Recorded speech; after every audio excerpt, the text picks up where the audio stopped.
Yes,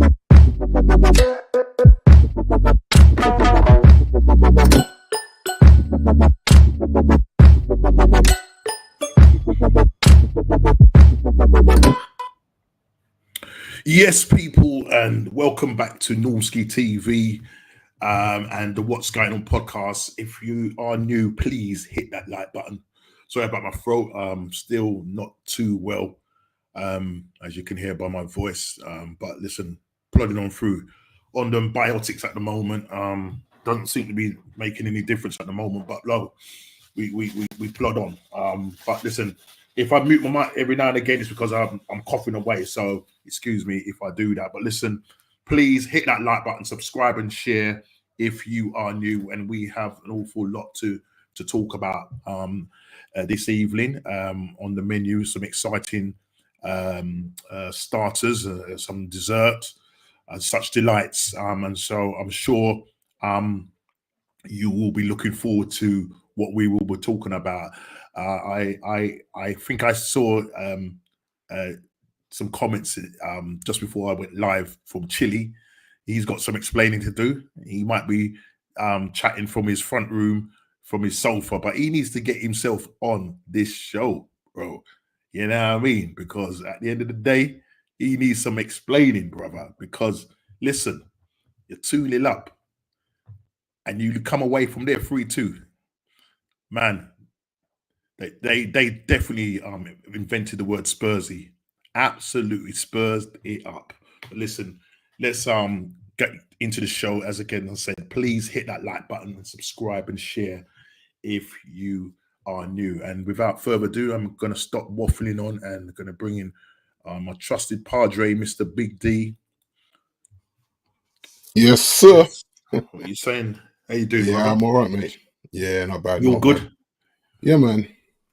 Yeah, just man. trying to avoid everybody with the cold, mate. Listen, I don't know. I think it's some mad strain or something that's going around at the moment. Yeah, bad people got it. It's kind of crazy at the moment. Big up, yeah, always, yes, mate. Craig.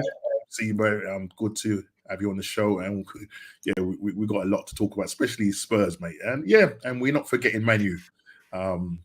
Today was probably going to be D-Day, but is that the case? Was that the case?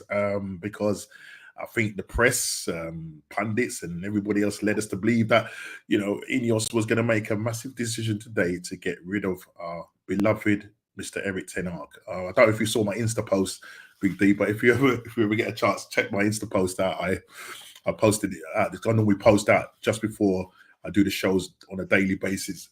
So if you get a chance, just log on to my Insta, and you'll see what I put up there.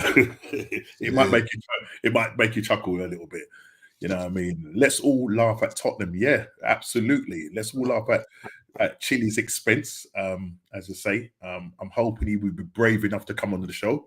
We're going to call him out. So people in the chat, please call out Chile. Yeah, we haven't seen him for a couple of weeks. Yeah, man managed to get on another show. Yeah, but he can't come on the show and show his face. Come on. Yeah, come on, Mr. High Line. Mr. High Line, come on. Yeah, come on, man. Where are you? Eh? As Delia Smith would say, where are you? Eh? Come on, let's be having you. Let's be having you, Chile. But in 2024, Arsenal have dropped 9 points. Man United have dropped 38 points. Big D. There's some records that Mr. ETH is breaking. But you listen, before you even I'm not even gonna buy it. I'm not even gonna buy it with that one. You know what I mean? I'm just gonna look at my trophy cabinet and just chill. That's all I'm gonna do in it. You know, the ones. Don't be digging us out, man. Come on, bro. Come on. Craig coming from me, bro. Craig woke up and chose violence. You know what I mean? But look, bro. There is some serious records that you are breaking right now, which is absolutely amazing. Yes, but we will get that. Big up, Junior. How you doing, brother? Hope you're well. As you can hear, my voice not fantastic, but listen, the show must go on. As they say, the show must go on. But listen, before I actually even go into the show and then the menu tonight, boy, Big D. How you been keeping? I know you're saying you've been trying to avoid this. Man, this mad because Strange my thing. mom's got it. My brother, my younger brother has it. You know what I Yeah. mean? So I was gonna go and check my mom, and I just said, nah, I have to just call her, man. I ain't trying to get sick right now. Yeah, no, I got no, too much doing. I got too much going on at the moment. You know what I mean? And yeah. so I just said, listen, man. She's on the antibiotics like yourself now, but it Yeah, took her weeks to put her on it. To be fair, yeah. I mean, you know what I mean? I'm I got like, texts from the doctors saying, "I'll come and take your job." I ain't listen. I went when I went to the chemist last week to pick up my prescription, and boy, I'm still seeing them and still giving out COVID jabs and all that. I'm like, yeah, you know yeah, what, bro? I yeah, went to yeah, tell this. yeah, I went to tell this brother. I said, listen, bro, what are you doing? Forget that, man. Forget that. Listen, I'm not. yeah, Look, I've got to be careful what I say because at the end of the yeah, day, yeah, I yeah, don't want to be yeah. cancelled. So let me just look at it this way. Do what you need to do. That's what I've got to say. Do Yeah, what you that's need what I to say do. to people. Whatever's on your heart to do, whether it be the flu jab, the COVID jab, whatever, I want to chew. I don't business if it's noisy there, bro. Yeah. Yeah, I don't business. Stop the excuses. Yeah, yeah. Stop the excuses. You sound like Ange. Yeah. They asked Ange, how do you think you're gonna get on today? What do you intend to do on the pitch today? You're gonna keep it tight? Nah, we're just gonna go out and enjoy ourselves. You know what I mean, mate? Yeah, you know what I mean. High line, mate. High line and all that stuff, mate. You know what I mean? Who's in sauce? Expression. So Yeah, he lost it, bro. Expression yeah, absolutely lost it, bro. There was some cooking going on this week because Expressions cooked KG, and KG yeah. had something up the Oh yeah, sleeve, man. oh yeah. He come out with a violin and stuff. He I saw come that. out That was with funny, the man. It's violin, like man. these You know what I mean? brothers, boy. So yes, it may be noisy, but you know, there's a thing you can mute and you need to talk when you need to talk, my brother. So I'm telling you, people in the chat, call this brother out. Yeah, yeah, call it out for what it is. Understand? Yeah, call it out. But let me just say what's on the menu. Let me just invite you to my restaurant, Big D.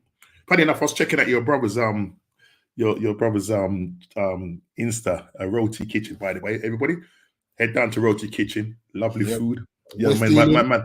West Indian food, West Ealing. Man was If making you're me ever in, hungry. if you're ever in the area, the time that Big D sent you, Yeah, bro. and Listen, hopefully you get an extra piece of chicken or something. You know the listen, ones bro. or a Listen, free drink. listen, I was going through it, man. And, Put yeah, him on man. the spot now. He's got a good thing going on there, man. He's got a good, and even I think in one of his posts, I think his shop featured in one of a Steve McQueen film. Oh Apparently, wow! yeah. I didn't know if you knew that. Yeah, I saw it. No, You know, Steve McQueen, the black playwright. yeah, yeah, yeah. Yeah. Because I know he does. I know he does something. I know it's not football related, but he does something feeding the community with I think it's the nation. I think the Nation of Islam. Yeah. They partner with him, so I think it's once a month they do like a Saturday for like 3 hours where they feed the underprivileged. You know, people that are struggling a little bit. Yeah, man. Yeah. But this Get them a one was nice breakfast. a actual film. It was not. It wasn't even a documentary. It was an actual film, and he kind of put Oh, there. cool. Lucky enough for my shot, so you see it in the background. I Oh, think right, I think it was right. one. I think it was a film that was made back in like 2020 something. I can't even remember Oh, okay. exactly what. So yeah, if you get a Good chance, stuff. Good yeah, stuff. go over and check it. It just came up on my feed, so I just thought, let me just check it out. Still, you know what I'm saying? But Yeah. yeah. So D, let me just show you what's on the menu. As you well know, starters. You know, we investigate Prem review, the player ratings, and how teams, especially the teams that we support, how they got on over the weekend. Ref watch. I think we need to look at that. The melee with Chelsea, Anthony Jackson, Nicholas Jackson, should I say? Anthony Jackson. Nico. Anthony Jackson is the guitar player, isn't he? Or the bass player. Yeah. I can't remember. That's right. But Yeah, bass player. yeah. Giving one of them 6'5" broad shoulder Nottingham Forest defender. I can't remember his name, and I thought, why are you slapping him in his face? You know what I mean? I think he's got away with it because I think they were going to look at the red card retrospectively. But he'd come off anyway. So he was like, there was this big bust up after Cucurella got pushed into his manager, and then the whole melee happened. So, Yeah. Is that the one where Cole Palmer just went and sat on the ground? Yeah, Cole, that was funny. That was. He's like, yeah, man, I'm just going to chill out. I'm just going to chill out here. And I'm not on it. You know? I'm not on it today. Let him get on with it. You know the ones. Yeah. He's smart though. He's not trying to get suspended, is he? he's enjoying his football. Yeah, Can't blame you, mate. Yeah, he's doing well, and when a player does well, the Chelsea fans like to make the comparison of him and Saka. And as I said last week, listen, for them to make the comparison, there's something to look up to. Saka is, the man doing it consistently. Yeah, but they're two different players, though, Norm. As we say, they're two different players, but the problem is that they need something in it. They need something to compare against. And Saka's consistently done it. He's consistently done it longer. And it is what it is. But yeah, it's two different positions. And it is what it is. You know what I mean? But look, let's. So we will probably touch on a little bit of the ref watch. We don't sort of go into deep unless it's something really controversial. But we will look at that, and then this third choice thing on the menu. Is it a psychological or tactical problem with the players? As Eric Ten Hag's future hangs in the balance, and it's good. The Bible says, be obedient to your parents, for your days shall be long on the earth. And so, therefore, I want to introduce you to the stage. Whatever they have left over. Right, I've said it before, I'll say it again. I ain't scared of you. Yes, Chili Dog. What you saying, bro? Yes, D. Big up. Big up, Chili, bro. It's good to have you on the show, bro. And I wasn't planning on coming. I was here relaxing with the family, and you're there bothering me. I need to bother you, man. I need to bother you. I need to bother you. I need to know that you're bothered about your team. You know what I'm saying? Mr. Big Ange himself. I'm still loving Big Ange himself. You know what I mean? Through it all. You know that song? But listen, let me just finish say. So it's a psychological or tactical problem with the players as Eric Ten Hag hangs in the balance. And then after the City ruling win case, will this have any effect on the 115 charges going forward? And I told you that we didn't do anything wrong. Listen, I know you're the greatest defender, so it is what it is. And then we have the what's going on prediction results, game week 7, and the what's going on fantasy prem shout out by Big D. So look, let's just crack into the show. And I think, whilst it's very prevalent, let's talk about Big Ange and Tottenham going on Sunday evening, the last game. The Sunday, what they call it, Super Sunday. It was certainly super for Brighton, I'll tell you that. And both our players are ex-players, D. Danny, or as some people call him, Daddy Welbeck. The Danny. The Dan boy does the business. But look, looking at that game, I watched it, and I remember my son was watching it as well. And when Tottenham went 1-0, he's like, he goes, I don't know if I can watch this, He goes, nah, man. Then when he went 2-0, he just left the room. Just went. That's his disdain. That's his disdain for this club. You know what I mean? He just went in his room. Sounds like something went wrong in his upbringing to me. He said that I'm bringing my son up wrong. I'm just saying. And he went into his room upset. He went to bed. He put the covers over his head. And I didn't think anything. I thought, this is it. Tottenham got this. I mean, listen, first half. Well, Chili, talk us through it, mate. First half, he was absolutely superlative football. I just think you could have had 3-4 goals. Timo Werner, the best winger in the league. Getting an assist. I'm sure you want to keep this guy on your side. 175 grand a week. Fantastic player. Who do hope you do keep him. And listen, these guys, Brennan Johnson, 6-6. What is this guy doing? This guy was ridiculed. Actually, this guy was absolutely ridiculed, but the guy is now banging in the goals.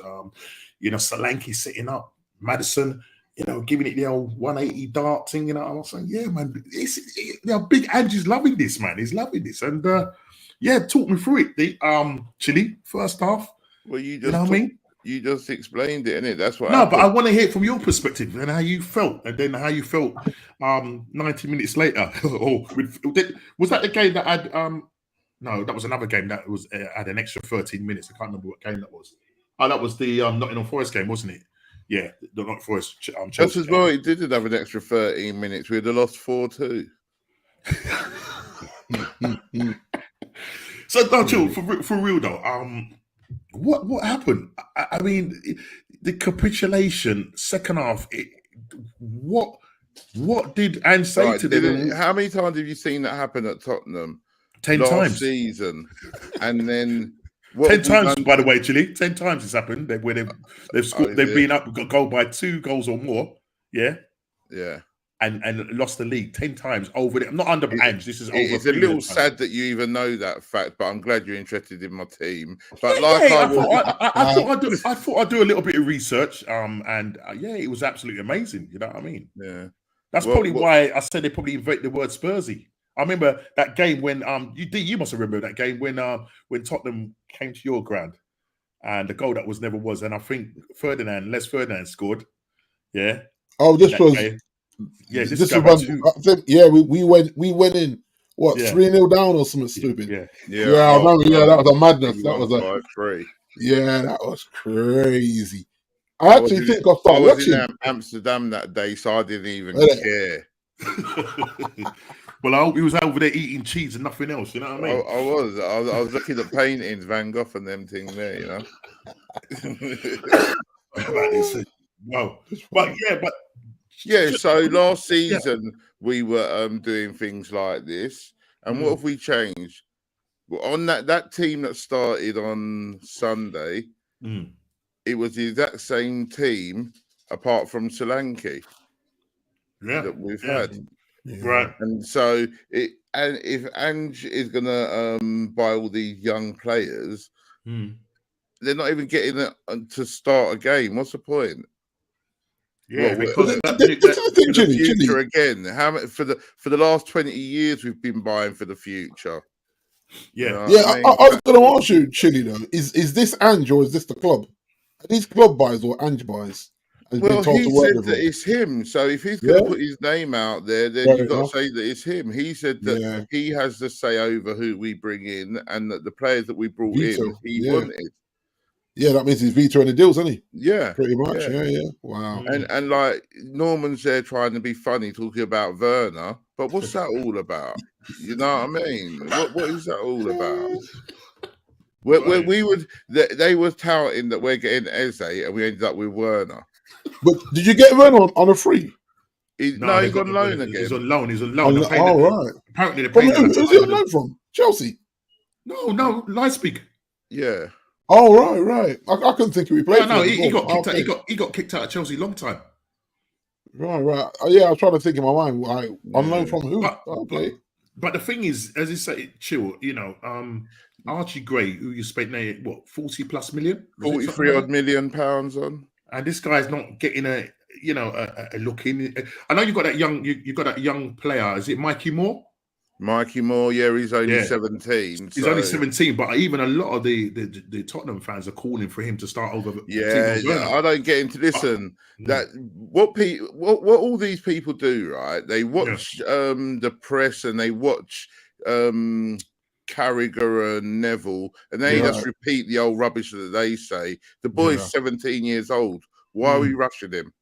Yeah, and that is the problem because but that's the problem because the press and pundits will big up this guy. Yeah, and then he goes in, and then if he has a totally rubbish game, how's that going to affect him mentally? Exactly. You got to literally, bring him in slowly. Do you know what I mean? Just but that's what I always say about Alex Ferguson. No one done it better than him.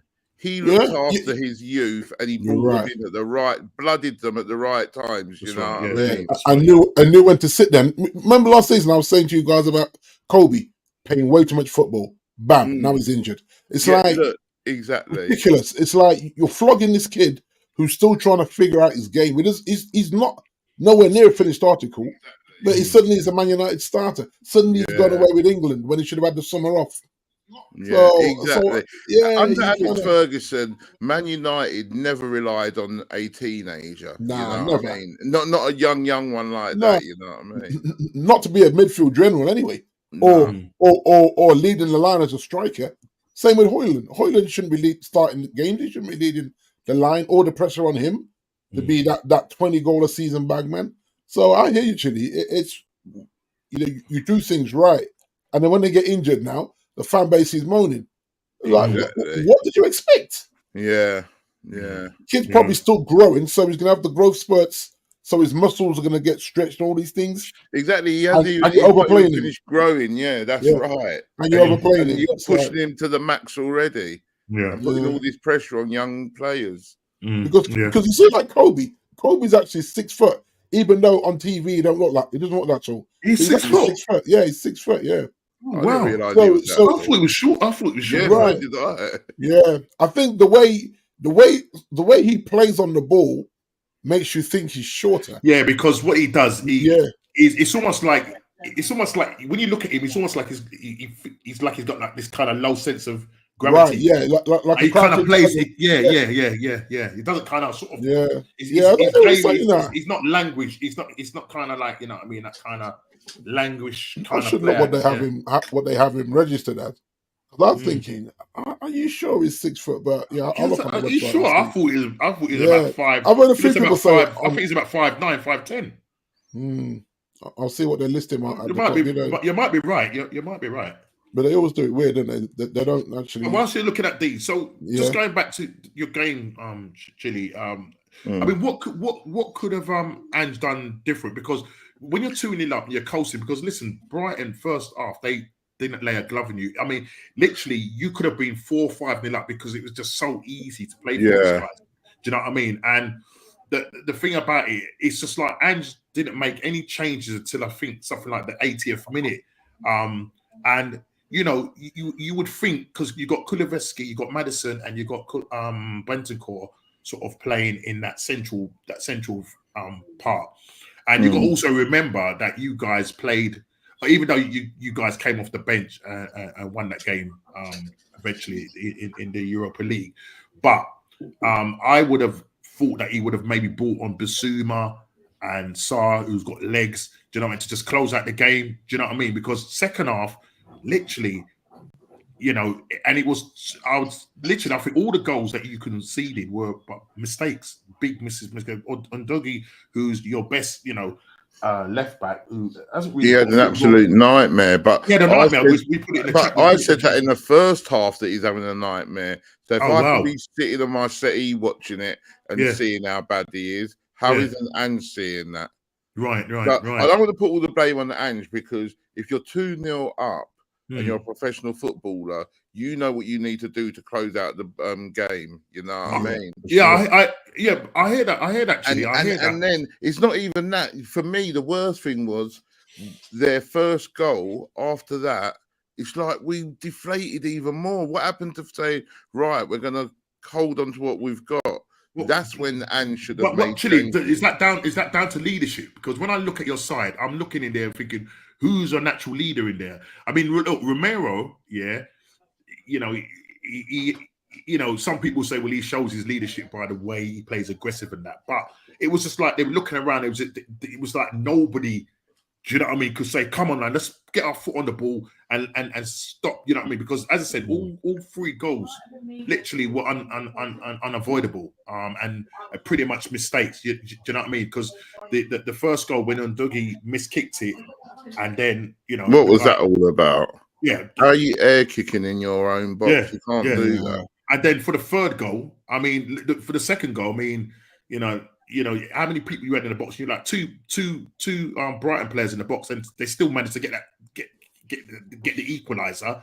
And then the third, Danny Welbeck, you know, how is that guy getting off a? You know, I thought just get rid of the ball. Well, I wasn't saying get rid of, because I wanted Brighton, obviously naturally, you know, Tottenham are my enemy, and so therefore, by any means necessary, you know what I mean. And the guy, he crosses it in, and there's Danny Welbeck, not marked or nothing, bang.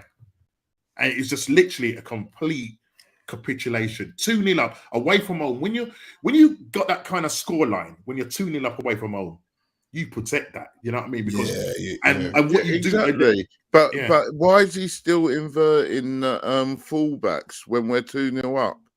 Exactly. You don't need to do that anymore. But that's the thing. But that's...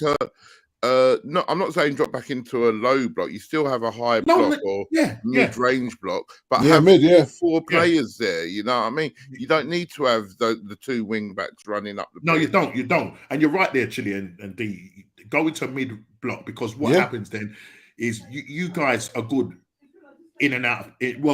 I'll say out of possession. You want that brilliant, yeah. But there's the point now where you go into this mid block, because you know now that Brighton are going to come at you. You know they play a high line. They're going to leave space, yeah. And then you just be disciplined. When they lose the ball, you hit them on the break. Hit it over the top. Over the top. Do you know what I mean? But they didn't do that. And as I said, literally, it was like, whoa. No, I did not expect that scoreline. Do you know what I mean? I think when Chile, when that first goal went in from the mistake from Ondogi, yeah. That's when I knew we were going to lose. Wow. That's when I knew. Wow. As soon as that first goal went in, I knew that we were going to. I knew we would lose or draw. I knew we weren't going to win. Yeah. You know, to be honest, I thought from when that goal went in, I thought, you know what, this is probably going to end up as a 2-2 draw. That was my thing. So I didn't even expect Brighton to go in and do what they did. And look, Ange looked shocked. Looked after the game when they interviewed him. He's like, obviously, this is the worst half I've seen Tottenham play. But then why isn't he doing anything till the 75th, 80th minute? It's too late then. Too late. Yeah. Too late. Because you could see Kulusevski and Bentancur, they were just running out of steam in that middle. Because remember, they made changes. Brighton made changes and they look fresher. And you thought, go on, Dick. Sorry. No, and this what happens is, guys, is that managers fall in love with that first 11. Yeah. Knowing full well they got 5 subs. You can make 2 subs at half time, Norm. I always say this, that in a game that needs protecting, you can make 2 subs at half time and know that you still got 3 subs just in case a crappy yellow card or a player just being too reckless, you want to get him out of there, or another player gets gassed out after 60 minutes. So when I see him sitting on their hands 75, 80th minute and not made a sub, you're like, what are you trying to do here? And we speak about this game management all the time. And I think that's one of my pet hates with my manager. The game management is awful. You see a sub and you go, what's he thinking here? Or he should have made this sub 20 minutes ago. And sometimes you wonder if they're on the take, honestly, like it's mafia controlled. And obviously, I remember Ez a few months back explaining about this player bonus thing, making the appearances and how that is a real thing where we as fans go, why would he put him on? Yeah, why would he do it? You think, but there's an agreement with the agent that he must get at least 15 minutes a game or 10 minutes a game. Well, they put that in their contracts, and that's right. And let's say, and at the end of the day, we're not privy. I think with Ange is he knows that we've got a good 11. Yeah. But after that, it goes downhill. Like, you could argue Basuma for Bentancur. Well, is it going to make that much difference today?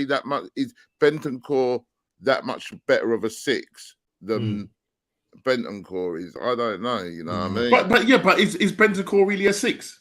I don't think any of them are really 6s. I think they're both 8s. Right. Yeah, that's the thing, isn't it? You know what I mean? But they can both do a job in 6. But then what's his name? Gray. He's meant to be some versatile player that can play that position. But what I'm saying is, so like you're saying, Kulu was tired, So we take him off. What do? Put Bergvall on. Is he? You know what I mean? Bergvall's a good player, but he's not. He's young still. You've got to give him. We've got when Man City make a substitution, it makes no difference to the game whatsoever. Yeah, there's no drop. There's no drop. Yeah, there's no drop off whatsoever. Yeah. Whereas we do it, he might be better at going forward, but he can't tackle, or he can't run, or he can't. Do you know what I mean? There's something that's going to drop off. And the thing is as well, guys, if you look at in the modern game, there's not many great 6s about. No. And you know what I mean? If there's a lot of like you said, there's a lot of 8s playing the 6s. Yeah. But they're not 6s.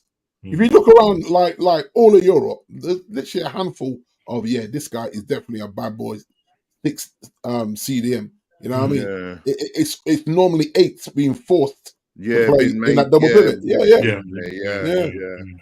So whether that's a coaching thing where you get a player that's a great tackler and you coach him into being a bad boy 6. And maybe, you know, I mean, well, you see a lack of coaching throughout all the leagues in certain players. You say, well, he actually could play that position if he was coached how to read the game, his positioning, how to slot into the back two. You know, like what I said, the back two between the two centre backs when the wing backs go inverted or they go high up the pitch or pressure on. All these things, like sometimes they've got to be coached. You know, you could be a great tackler, a great header of the ball, and they say, right, okay, play in double pivot. But then, in fact, you have no idea how to play in that double pivot. Yeah, and then you get exposed because you're always out of position. And you see it with a lot of teams where you say both of them are getting run through because both of them are out of position all the time because they're not quite sure how to play. Yeah. Even though they're playing the double pivot. I mean, if you get someone like N'Golo Kante, even though that guy was everywhere, but he was a natural 6. Yeah, he understood it. He understood it. It's like Claude Makelele. He understands it. Yeah. If you take Rodri, you know, obviously he's out injured. Yeah. Again, but he's like an hybrid. Yeah, he can play the 6 good. And he can play an 8 good, but he can dictate. He can dictate from deep. You should be able to play both. If that's one of those in your position, you should be able to play both. But if you're a 6, then you're a 6, and that defensive part of the role, you should be top notch at the interceptions. I think that's the problem. I think that's the problem that we have with Declan Rice. Yeah, because we're still in this kind of thing. He's probably an 8 as well, you know, Norman. Yeah. Do you know what? I prefer him as a 6. So I remember when he's a very good 6, but he's a very good 8 as well. Do you see what I'm saying? Technically, I don't know if he's technically good on the ball. I you know, me and my son watch him carefully, and I think he's good at breaking up play. In terms of his quality on the ball, sometimes he you know, I look and I just think. He doesn't look. What's the word I'm looking? You know, like somebody that's I know exactly what you're saying. But if you play him in at 8, he's going to score or get an assist. Yeah, I see. With us bringing in that new Moreno guy who plays as an 8, it then means that we can then think about maybe moving Declan back into that number 6 role. Because when he first came to Arsenal, you know, they played because there was that situation with, you know, how are we going to play Partey, and that's why. Yeah. So, you know, Partey is a 6. You know what I mean? Yeah, but you should sell him. He's not good enough anymore. But you know what? They're talking. So you're saying he's not good enough anymore, but I'm talking that he could be looking at a 2-year extension. That was talk. I mean, the talk was that obviously when next season comes, he's looking to go. But now I'm hearing rumors. If anybody can confirm that in the chat, that he could be signing an extension, 2-year extension. How old is he now? 34? Nah, he's about 33. Okay, you shouldn't be getting no 2-year extension. Yeah, but do you remember when you man asked at the beginning or in the close season, who did we want and that? And I said Onana, and he went from Everton. Yeah, and he went to Villa. Yeah. Now we all knew that we needed a 6. Why didn't Ange go out and get Onana or someone like that? Yeah. What did Villa pay? Was it about 50 mil? Something like that. I can't even remember. Yeah, but it's like us, children. The same thing. We knew we needed a 6, and we're still forcing 8s to play there when he was available. Yeah, so it's like I don't get.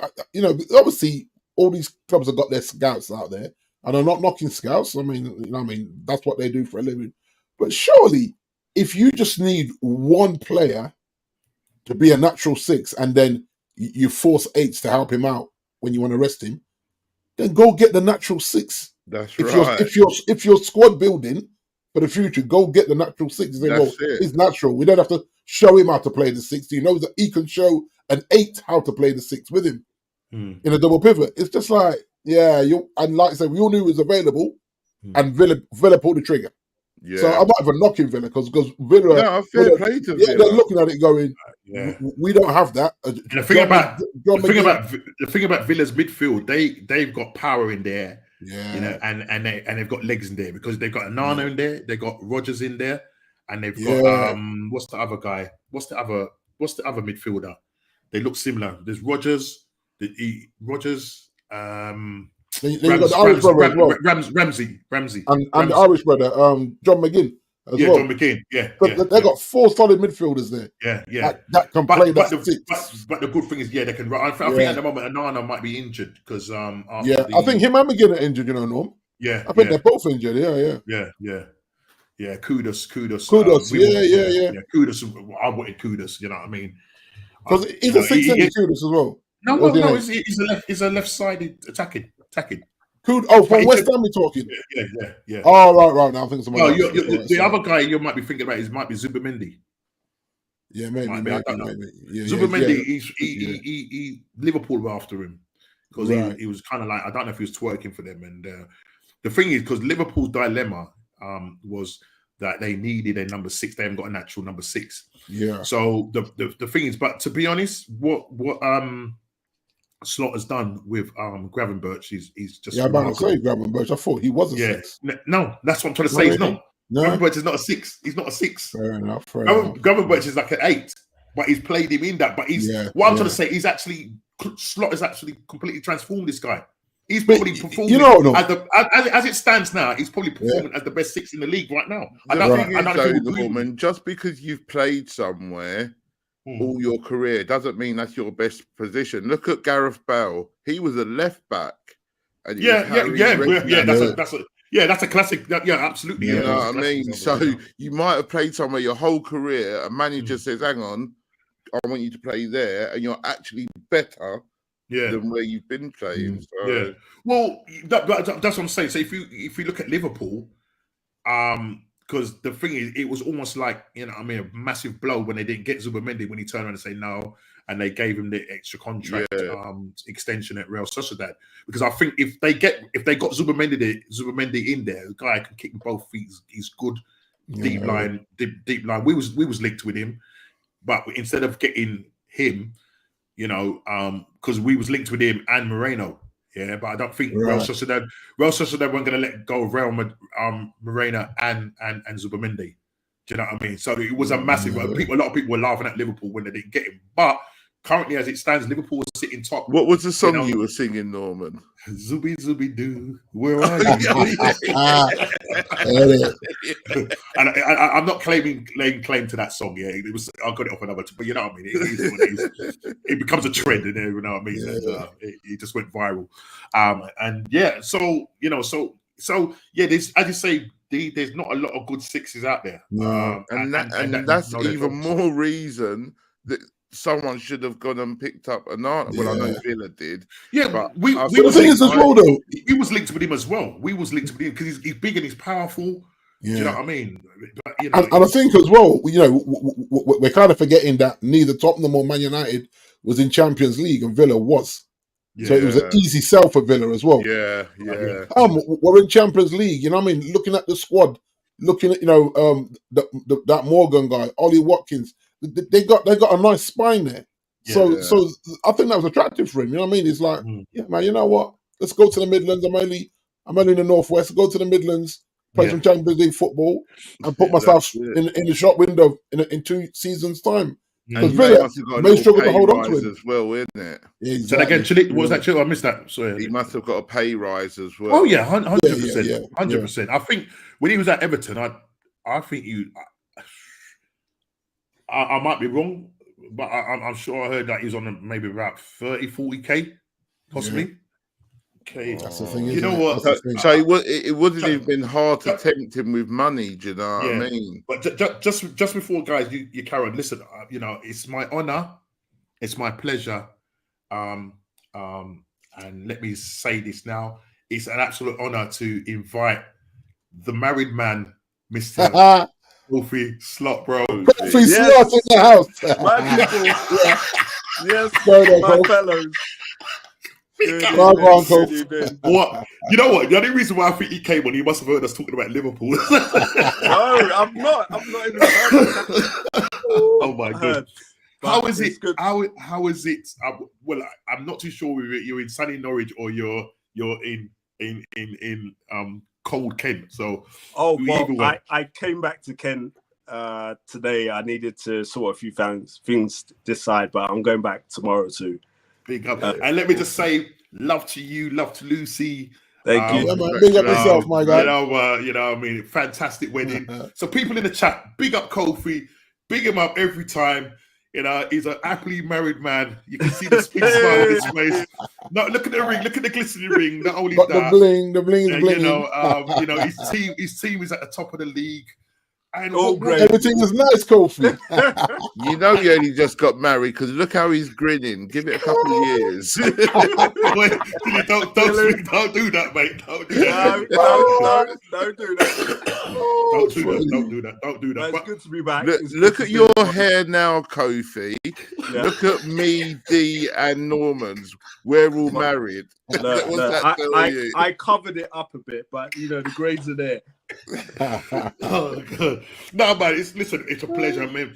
And you know, you're taking time out your busy married life, and I get that, and I really appreciate you coming on. And yeah, we were just kind of talking about the number 6 situation, and yeah, obviously we kind of sort of moved on from, you know, the situation that happened with Tottenham away to Brighton, and we was just basically saying that maybe Ange could have made a better decision in terms of, you know, bringing, you know, hey, so JJ just bringing you up there, Kofi over here. Yeah, send love to Lucy, please. Beg you do, bro. Beg you do.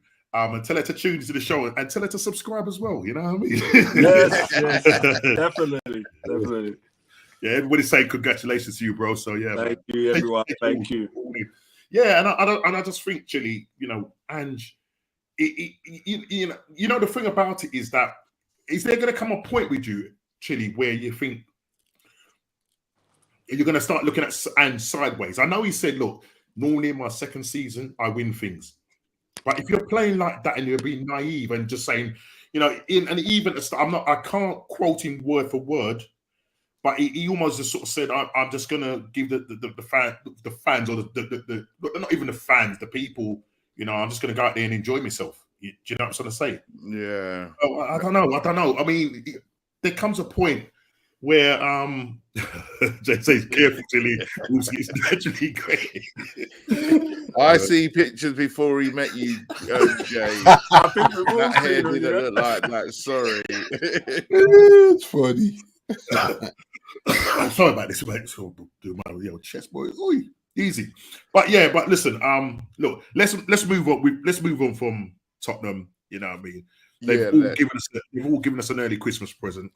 You know, it's just crazy that Chile, and this is what I'm just saying about Tottenham. You go and slap at Man United last week, wipe the floor with them, and then you go and do this Spursy thing. It's just like, you know, you don't know what you're going to get with these guys. You know what I'm saying? I was watching the game Brighton with my brother-in-law, and I said to him at the end of that match, we will not win a competition or a tournament with this manager. Wow. We might have some good days and some highs and that, but we're not going to win anything with him. You can't. What can you win if you can't hold a 2-0 lead against Brighton? Do you know what I mean? Yeah. Well, there's always the League Cup. We've got Man City. How we're going out of that? And listen, you are Man City's bogey team. So look, everyone keeps saying that. Do us a favor, just do us a favor and knock them out, yeah, please, beg you. Yeah, that's the only time I'm going to ask anything of you. You know what I mean?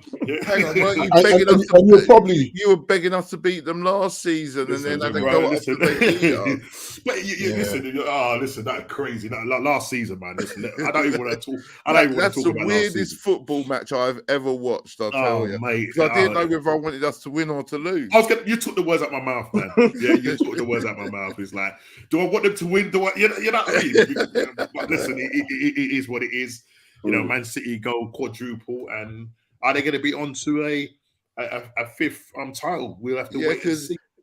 We're getting found innocent slowly but surely. No Donald Trump settings over here, mate. We come to that, and just get your thoughts on this whole thing. And with I think somebody posted it in the chat. Is it the CEO is leaving that can't pronounce It's a tricky name to pronounce. It's funny how now people. But it sounds like he's doing a sabbatical thing, though, Norm, rather than Or just completely a year or leaving. two It out. read a bit weird. Like, are you gone, or you just needed a break from football? It wasn't. I wasn't too sure whether but they're allowing him. Yeah, but is he to leaving? Go. Yeah. What is when you say sabbatical? Is it a sabbatical from football or a sabbatical from Man City? See, that's where it reads a bit weird. As you say, is he leaving City permanently, or he needs a break from City? So, it's a weird one. But it could be that he's taking a sabbatical from football and actually leaving City because he might know that things are coming down the pipeline that he doesn't want to be associated with. You know what I mean? Which is fair enough. If you're allowed to run, then run, man. You know what I mean? Well, let's segue into that. Yeah, and after the City ruling, and the win case. So obviously, they had a ruling where they won the case regarding the other party transactions or whatever it is, or other party transaction. I'm not even too sure what the actual thing is, but basically.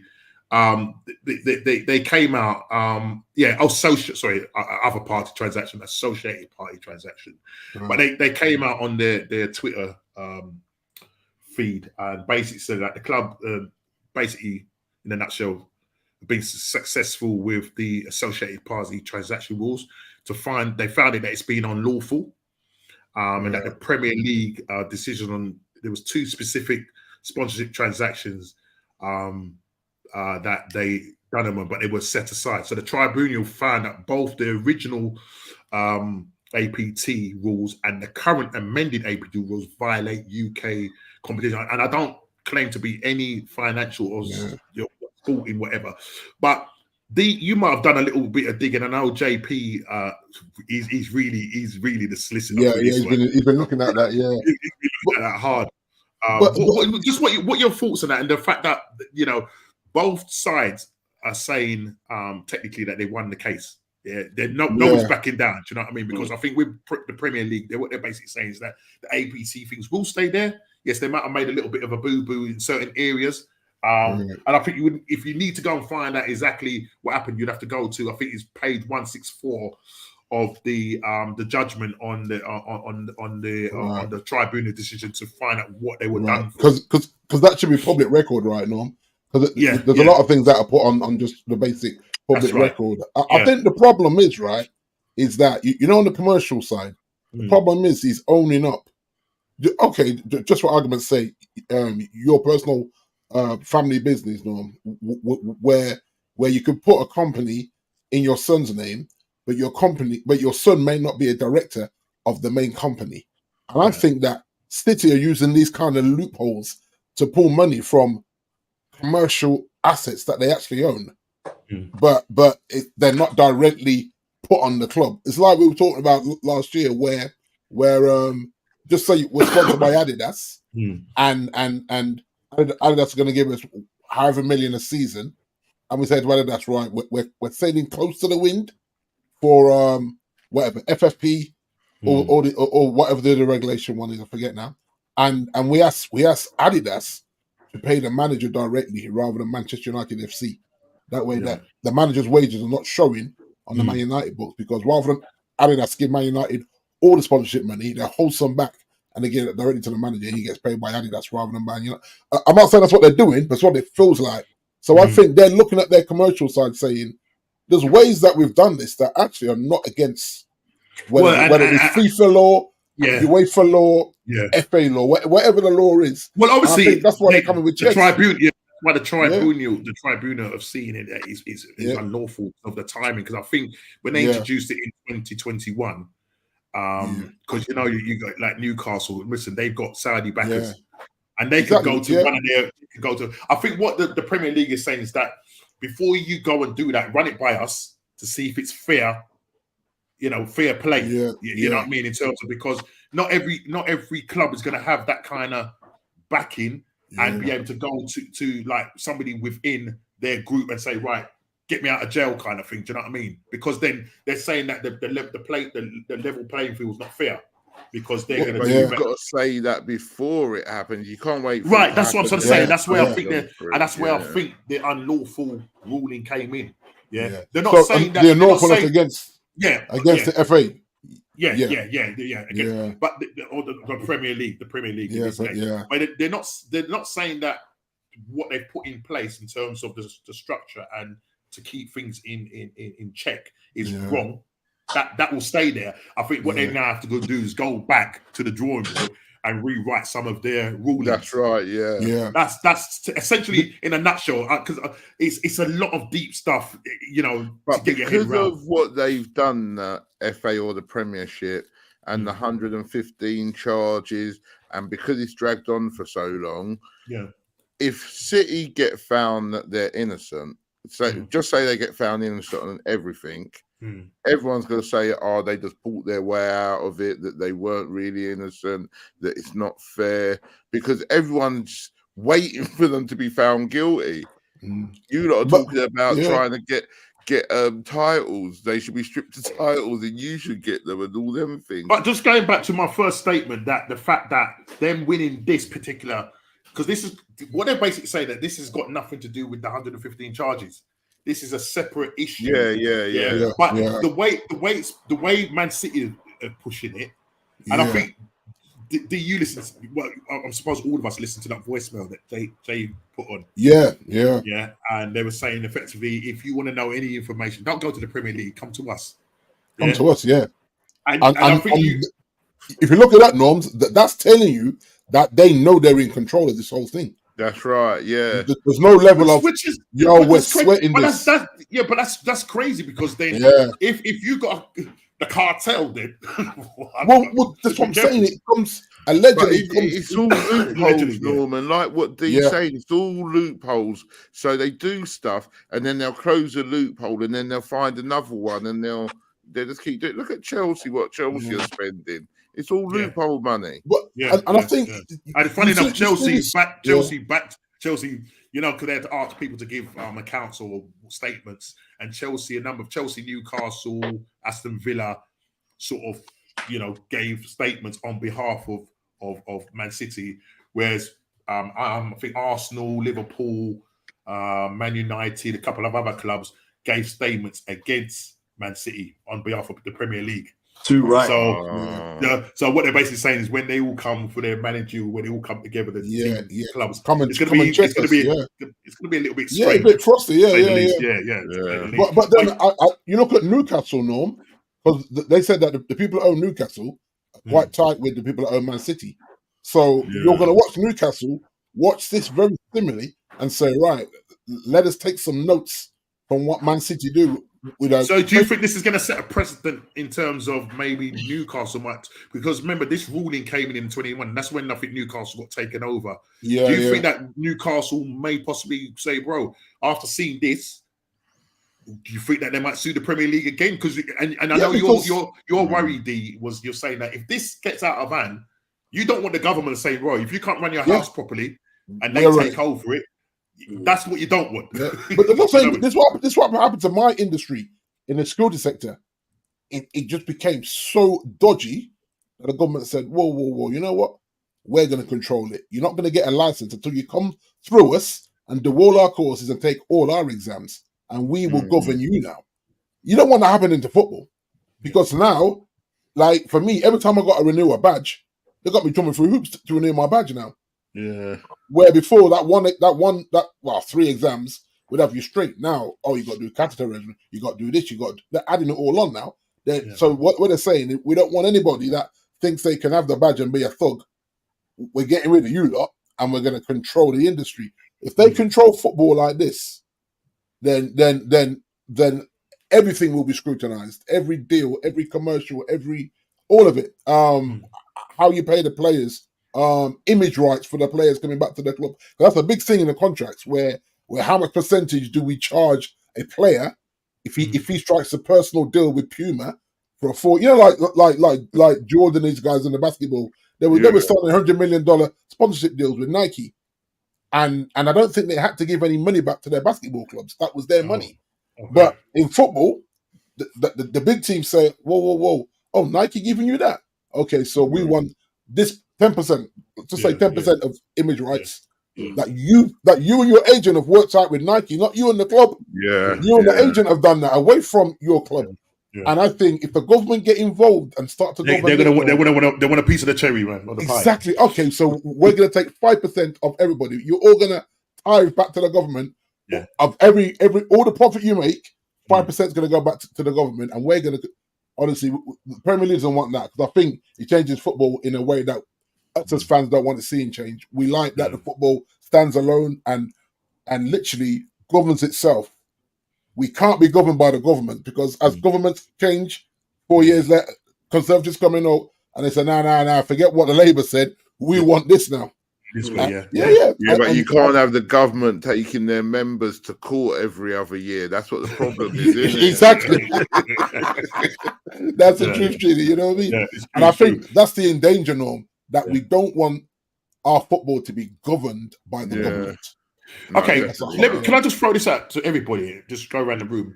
When you did hear that Man City, won that case, that particular case, and the ruling went for them, what was your thoughts? Was your first thoughts, oh, that means that there's a chance, Kofi? Do you think that maybe that's a chance that they're probably going to get away with the 115 charges, or did you kind of look at it and go, well, let's wait and see what happens? Just your thoughts on that. No, I kind of looked at it as they're just trying to be salty because they know the bigger hit is going to slap them in the face some few divisions down. There's going to be a lot of players being sold. So do you? So in your mind's eye, you're looking at this. Well, listen, that's maybe one aspect that they've won. You're not putting the two together, because the way I think it's being portrayed, especially the way that the Man City team, the team or the club has come out, they've come up with chess to sort of say, look, we've won this case, and it's almost like saying, like, whatever you got on us, we're going to get through it. So when you then now look at these 115 cases which are still being investigated, it's an awful lot to go through. But I think, no, you see on the 150, I think it's 115, maybe around, not 150. I know you would like to be 115. Sorry, for the 115, I think it's close to around 50 of them charges are commercial based. Right. And this is why I think they got chest. Because I think they know the commercial loopholes. This is why they coming at this worst one. So if they think their commercial loopholes gets that 50 automatically knocked off the 115, then they're feeling confident, because I think we've already 50%. We know we're 50% knife. All the other stuff now, we have to out-lawyer them or out-think them or out-maneuver them. And they've got good lawyers. Yeah. But then do you think that the outcomes, whenever they finish, are probably going to be in favour of maybe City eventually paying that huge fine? Well, this is it, because the thing is, I mean, to being relegated a few. Yeah. So look. The thing is, at the end they're of the not day, going to relegate them. No, well, this is what I'm saying. I think D again has been reiterating this. Anytime we've talked about the 115 charges, D has always made mention of this. Is that if Man City, they can't, basically the Premier League can't afford to lose Man City. That's right. Yeah. Because of the weight in terms. That's what it feels like, Norm. Yeah. Like in the background, they'll never come out and say it, but in the background, it feels like we can't lose a club like City in the current state of the Premier League and how it is, because then it looks basically it turns it into a proper shambles of a league. If they relegate them, it's favourable, because they kind of want to see that the Premier League is also shown worldwide. So that's right. The worldwide, and it's clean. And it's a brand. It's a brand. It's a brand. It's a clean brand. Yeah, it's a brand. It's the biggest football brand in the world, the Premier League. Yeah. But and Man City is the best team in that league. So exactly. And the thing is, is the Premier League prepared to lose an asset, even though a lot of the rival fans and rival football teams will probably say, "No, man, make sure they get the title stripped, or they get whatever. But that's just salty fans. We know it's salty, but I think it's just maybe the banter of it. You know what I mean? The fact you've got to be realistic about what you think is going to happen, and the most I think will happen is points deduction and a massive fine. So supposing they take 10 points off of them, the Premier League are pretty certain the Man City will overcome that and not get relegated. I think they will probably. I'm about to say that they will probably do that to protect themselves. They'll give them just enough. They'll just give them just enough to make it look like we're coming down hard on them. But they know full well that Man City could probably claw that back. That's right. Yeah. Yeah, but they may end up finishing the top 4, not winning the league. No, I feel it has to be enough that they just finish shy of mid-table. It's got I'm talking even 16th or 17th. Even if they do that, that's just one season. Next season they're back. Yeah. You know what I mean? So even if they finish, but Kofi, if players have these things written into the contracts about European football, all this kind of stuff, and the way the league deals with them, so they finish 16th or 17th and just avoid relegation, do them players say, okay, do we just slug it out for a season without no European football? Where this is where they can justify their books. Did Juve we're playing in Europe. Did Juve do this? No, Juve went to the next league. I know, but did a lot of their players leave, or did they slug it out? Well, it was a bit of a balance. I think some players were overpaid to stay in, knowing that they were going to get promoted back because the squad was still strong. You've got to be really careful. And they came back because but I'm saying you've got to be careful there because where players are being overpaid, should I say? Paid, If it doesn't go the way it should, they could probably end up bankrupt. Exactly, and you see a lot of that in that league. Do you think what they're paying a player at Man City can bankrupt them? You're mad. River water. Yeah. And I think that's the danger. The thing is, if money don't mean anything, just for argument's sake, if you look at City's second 11, I think their second 11 could win the championship. Yeah. Oh, yeah. You know what I mean? So if they relegated them, City would convince the second 11 and maybe 2 or 3 stars to hang in there because we're coming straight back up. Yeah, and we're going to just miss out on one. But the only thing with that saying all of that, I don't think that they'd get relegated. I think that the worst that'll happen is what Kofi said. They'll finish mid-table, but out of Europe. Yeah, out of Europe. But then they'll just smash the Premier League the following season because that's all they've got. Because they'll be vexed. Imagine Man City with no other competition. They're just gonna. If they're not in Europe, there's no distraction there. There's no real. So do you think people know? So if you then look at all their past titles that they won, do you think people will look at that with an asterisk? A little bit, yeah. I think so. Even though I wouldn't. No, even though the playing squad, we know that. Even though the playing squad has no what's the word? No control over the business side of the club. They just go out there and play football and win games. So you look at it, because you remember Pep was saying he asked the questions and he said, if they're lying to me, I'll leave. That's what he said. He said it with Chess as well. I don't think he leaves. I think what they pay Pep.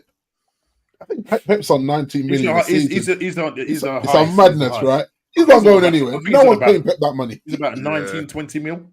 Yeah, a season, you know. So you know what I mean?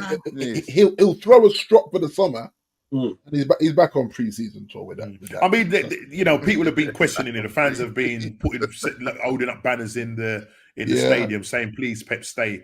So at the moment, his future is uncertain. You know, you've got the CEO, whoever he's leaving, and so when you see all of that, you're thinking, "Oh, do they know something or don't they know something?" You know, people jumping ship on all of that. But look. And that's why I kind of threw that in there just to say, because they come out with Chess to say, it's been overruled, and we've won that case now. And as you say, there might be 50 cases in that 115 where it's financial based and commercial side of it. And out of those that are left, how many are actually serious? Because the majority, because there was things about the grass, how long the grass was, and and all that. So look, we won't. I think they were saying that we would know early 2025, something like February. We'll get. For real? Why has it? We knew about this 2 years ago, 3 years because ago? because of the how big it is. And remember they delayed it. If you've charged somebody, you should be ready to go. You should have all the evidence there. Granted, Chile, granted that, but they did put a hold on it. Yeah, because when they spoke to the president of the Premier League, they said at the moment we haven't started the proceedings on that. It's been put on hold. And they said that the procedures will take place this year, which is now currently taking place, and it will finish in February, March 2025. And I hear you. Why didn't they? As soon as because remember when they were first accused was by UEFA, and they won that one. That's right. ACAS, and they ended up paying some big fine. I don't know whether they got a ban in terms of transfer ban. I don't know whether that they was might get that as well. They might get points and a transfer ban. Yeah. But you know what, though? Like Dee said, they've got 2 Premier Leagues. If they can't buy anyone for a season, it don't matter. It don't matter. But you know what? This is like the alleged no Diddy nonsense that's going on there, right? Because if you look what CAI, FBI are going on with, like they haven't actually come out and charged him with anything. And this might go on for another 8-9 months before it hits trial. But it's all about, okay, let's gather the evidence, allegedly. And if they want to catch bigger fish than Diddy, they'll take their time to do it. But then can the FA? Diddy's the big fish, man. I heard them talking about, he called it a freak out. You come into the freak out. but I think allegedly it's the high profile people that turned about these things. Yeah. Now, if you get him, you're getting so much bigger fish than him. I'm not saying he's not a big fish, but you're getting. That's why someone said that he's going to presidents and VPs of VP. The whole of Hollywood is on Diddy watch. and what I'm saying, you're looking at Hollywood. You're looking at the music industry. You're looking at the sports industry, the NFL, the basketball, the hockey, the baseball, the boxing, because they're all associated one way or the other. Whether they're Freemasons allegedly or what's the other one that what Tom Cruise was in? Scientology. Scientology. I'm telling you, like I think with Diddy, he's almost like we'll hold this pawn here. And then we'll go after the king, the queen. It's like a chess game they're playing. And so I think City, they'll look at that, and that's why they're saying, you know what, don't go to them, come and ask us, and we'll tell you what we've done and why we've done it and how we've done it. That way you don't get messed up as a big club. And that is quite arrogant. I get why they're doing it. It's very arrogant.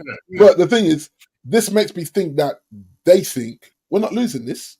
Again, we're not losing this. We've taken on another big establishment, like we did with UEFA, and here we go again. Now, if they never had money, you're right, because normally who can go up against UEFA? They're too big and powerful, exactly, and corrupt as well. Let's not forget that. We know that they're corrupt. A lot of things allegedly. We're trying to get Normski TV cancelled. Allegedly corrupt. Let me say that loud. It was. But you know what? Why can't the Premier League also enforce a European ban as well? Like, they would say you're not allowed in Europe for maybe 10 years. Right. That would be wild, you know. I don't know what City done to you, Kofi, but that's bitter. Chile, come on, man. 10 years. It's a ban. They got to put more salt or what do you call it? Alcohol on the wound. You know? But Chile, I mean, Kofi, that obviously can only be done if these guys win with flying colours, and then you impose them sanctions. Because I think they will go. Won't agree to that anyway. No, because remember the TV money, Kofi. Yeah, and if City if they look at City and say this is one of the big clubs that generates great TV viewing, we would like them to be in the competition, even if they miss out for one season. Yeah. 10 years, not a chance. Not a chance. Yeah. They wouldn't, because they'd look at it. How consistent do City get to into the last 8 of Champions League or whatever? And they'll look at all these things. They'll have all the data there to look at it. From City had money until this point, how often the City got to a semi-final of a Champions League, gate receipts, TV viewings. Someone is paid to do all that on the data. And they'll say, listen, kicking them out for 10 years, look at what they generate on their games, streaming, all this kind of stuff. They'll look at it all, honestly. They will. Well, look, let's wait for February. Let's wait for March. Yeah, but February seems like a long way away. Again, that's what I'm saying. These guys are allowed to stall. This feels like stalling tactics. But the thing that's is, what them lawyers buy you, though, D. Yeah, you know? That's true. If you want it to go quickly, you can make it go quickly. If you want it slowly, you make it go slowly. Like you said, it feels like Man City are running things. Yeah, it does come across as that. It's like a Godfather thing, isn't it? It's a proper Godfather thing going on here, man. That's what I'm saying. Listen. Come to us first. That's Godfather tactics, isn't it? It is. Yeah. And remember, this happened allegedly. I'm not trying to get Normski TV cancelled again. Nearly there. Allegedly, the Italian league was like this, Norms. For a long time. Yeah, they were allegedly. They were like, yo, how are they getting away with this? Yeah. Where their actual governing body didn't want to come after certain clubs. Because they'd wake up with a horse's head at the bottom of their feet. All the nonsense there. You know what I'm saying? Just a disclaimer. If there's any mafia cartel headhunters out there, I'm just an AI. Yeah. You know what it was? But look. As I said, we watch and we wait patiently and see what's kicking. But let's just quickly move on to Kofi's game. Kofi sitting top of the league. You missed out on Zubi Doo. Where are you? But that's besides the point now. You are loving Mr. Kofi slot. He was slotting a couple of weeks ago. Makes Kofi slots back to Kofi slot. Liverpool. Listen, it wasn't the best game. Away to Crystal Palace. Yeah. If Eddie Nketiah knew how to stay on side, that would have been the quickest goal, 22 seconds. My missus was watching the game and I heard a big shout from my son and daughter, only for it to be ruled offside. Then Jota comes in and Jota does what Jota does. You know what I mean? Scores. Yeah, I was lucky enough to catch the game in Rhodes, and it was. It wasn't the prettiest of games, but obviously you're going to get those type of games where you just get the win and get out of there. And I think that rhythm from the international break also kind of like just doesn't get the team moving forward as the way they want to. So it's one of those things that, take that 1-0 win and move on. But hard place to go as well, Kofi. We got hard place to go. Alisson out injured. 6 weeks. He's not available until after the next international break. Yeah. And I mean, he looked innocuous. Who else done their hammy this weekend, Norman? There was someone else that I saw, and I can't remember who it was. Was it? God. So I didn't watch a lot of games. I watched my game. I watched your game, obviously, and I watched Liverpool's game. I can't remember who the other one. But I mean, when he did pick up that, I mean, he looked innocuous for what he did. He just he didn't kick the ball hard. Yeah, I don't know what it was. And then he went down, and I was thinking, okay, and then I think Kelly wasn't in the side because I think he wasn't well. So you had this new keeper come in. Done okay. And look, I don't know. I look at Eze. You know what I mean? And Glasner. Last season we were saying that if he keeps like his key players, because right now at the moment, Crystal Palace, and I know that's Chile's second team. They're sitting in the bottom three, I think. They haven't won a game yet. I think they're drawn a couple of games, but they've lost a majority of their games. Not by how we setting up though, Norm? He's setting up with a back five and having Mitchell and Musa inverting into the midfield. That's how he's playing right now. Yeah, and I was watching. They never played like that before. So. No, and it looked, when I was watching, it looked a bit disjointed. And I mean, yeah, that's what I'm saying. Yeah, is it Walton, their midfielder? Yeah, centre half. I think no, not the centre half. He's a midfielder, Walton. Midfielder, yes. Yeah, he was carrying, I think, a groin injury, so he didn't look comfortable at all. No.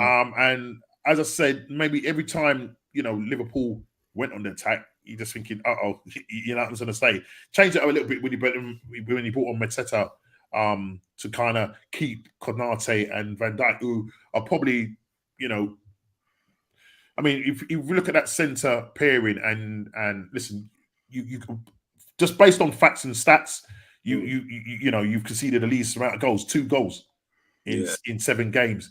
He's definitely Slaughter's definitely shored up there, and what he's done with Gravenberch as well.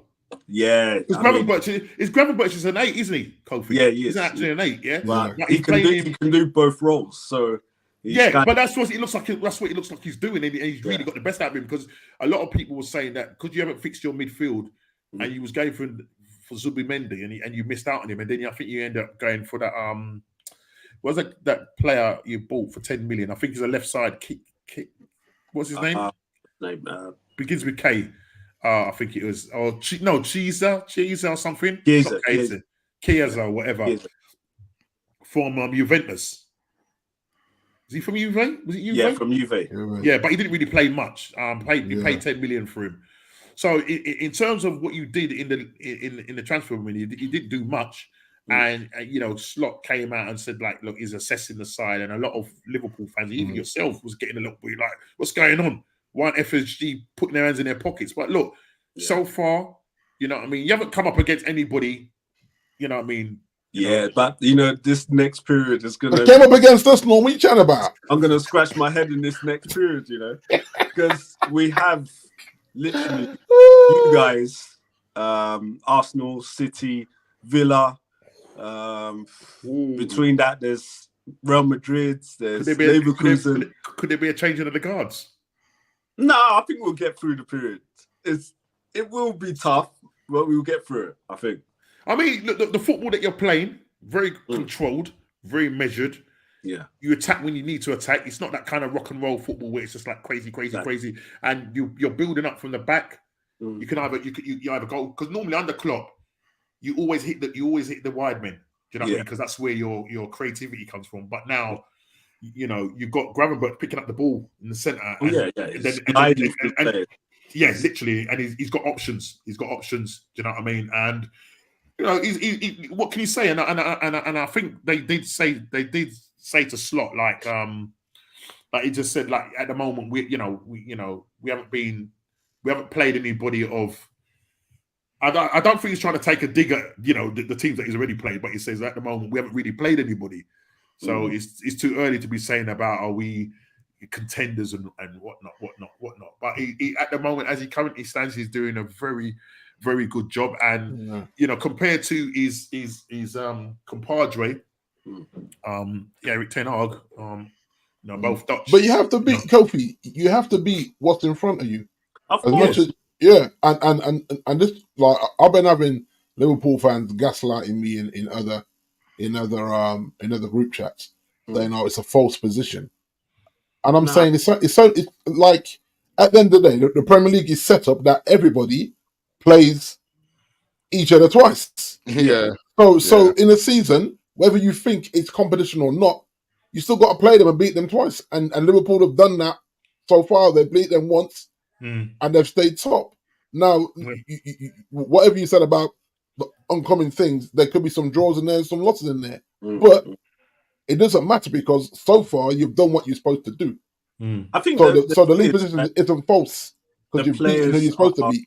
The players are starting to really buy into what Klopp wants to enforce, but obviously it's an experienced squad, so these guys know they have to perform. And they have a standard to perform by in the Premier League. So, you would expect that they would go through and be winning games or playing at a good level to start the campaign. So, I'm happy. Are you a little bit worried though? Because obviously with Trent, Mo Salah and Virgil not signing their contract, then in a few weeks' time, they could be talking to other clubs. And now, you know, I think, I don't know if he was on the show the last time. I think he was, when we said who's likely to stay and who's likely to go. Yeah. And I think you said that Eric, Trent is likely to stay, and Virgil, but Mo will go. Yeah, I still believe that Trent probably sees his future as future captain. Yeah, but listen, why I say this is because I say but because Madrid are knocking on the door, ready to. Well, Cavill, as you rightly know, he's out for the season. Exactly. And there was talk. I was reading that you know, Real Madrid are obviously absolutely interested in him. And the thing about it is that if Liverpool do decide to extend his contract and sort of say to him, look, give us another season and we'll sell you for this. You know what I mean? Or will Real Madrid go, right, listen, we can get this guy on a free, or do the pre-contract talk and then see if we can buy, because obviously once if he does sign an extension, then, you know, because with 6 months left on his contract come December or January, what would he likely go for? Because they're not going to be talking like 100 million. There's no way Real Madrid are going to pay that. And listen. At the end of the day, the ball and everything sits in Trent's court in terms of the options that he's got. Because if he goes on a free, you know, he's got a big payday coming, and Real Madrid will pay him the money. You know what I mean? They haven't got a problem paying him the money. And with Cavill now out for the season and is really kind of on the way out now, they're looking for a guy who's going to go out there, no pressure, nice weather. You know, I mean, staying in rainy old Liverpool, getting your tires nicked allegedly. You know, I mean. Look, aren't you worried? Aren't you worried? You know what happens when guys go to the bigger clubs? There's always that thing where, are they going to succeed? Because, you know, we see with Coutinho. Coutinho went to Barcelona, and you know his career's gone downhill. Yeah, the grass wasn't greener. You know, a lot of Michael Owen. How long did he go to Madrid for? Yeah. He did win the Ballon d'Or when he was out there. True. You've got to take the opportunity. If Real Madrid come knocking, you'd be mad to say no. No. How much does he want though, Kofi? How much are you looking at? $350 a week or something? Well, I mean, at the moment he's on 180. Still. Who, Trent? Oh, wow.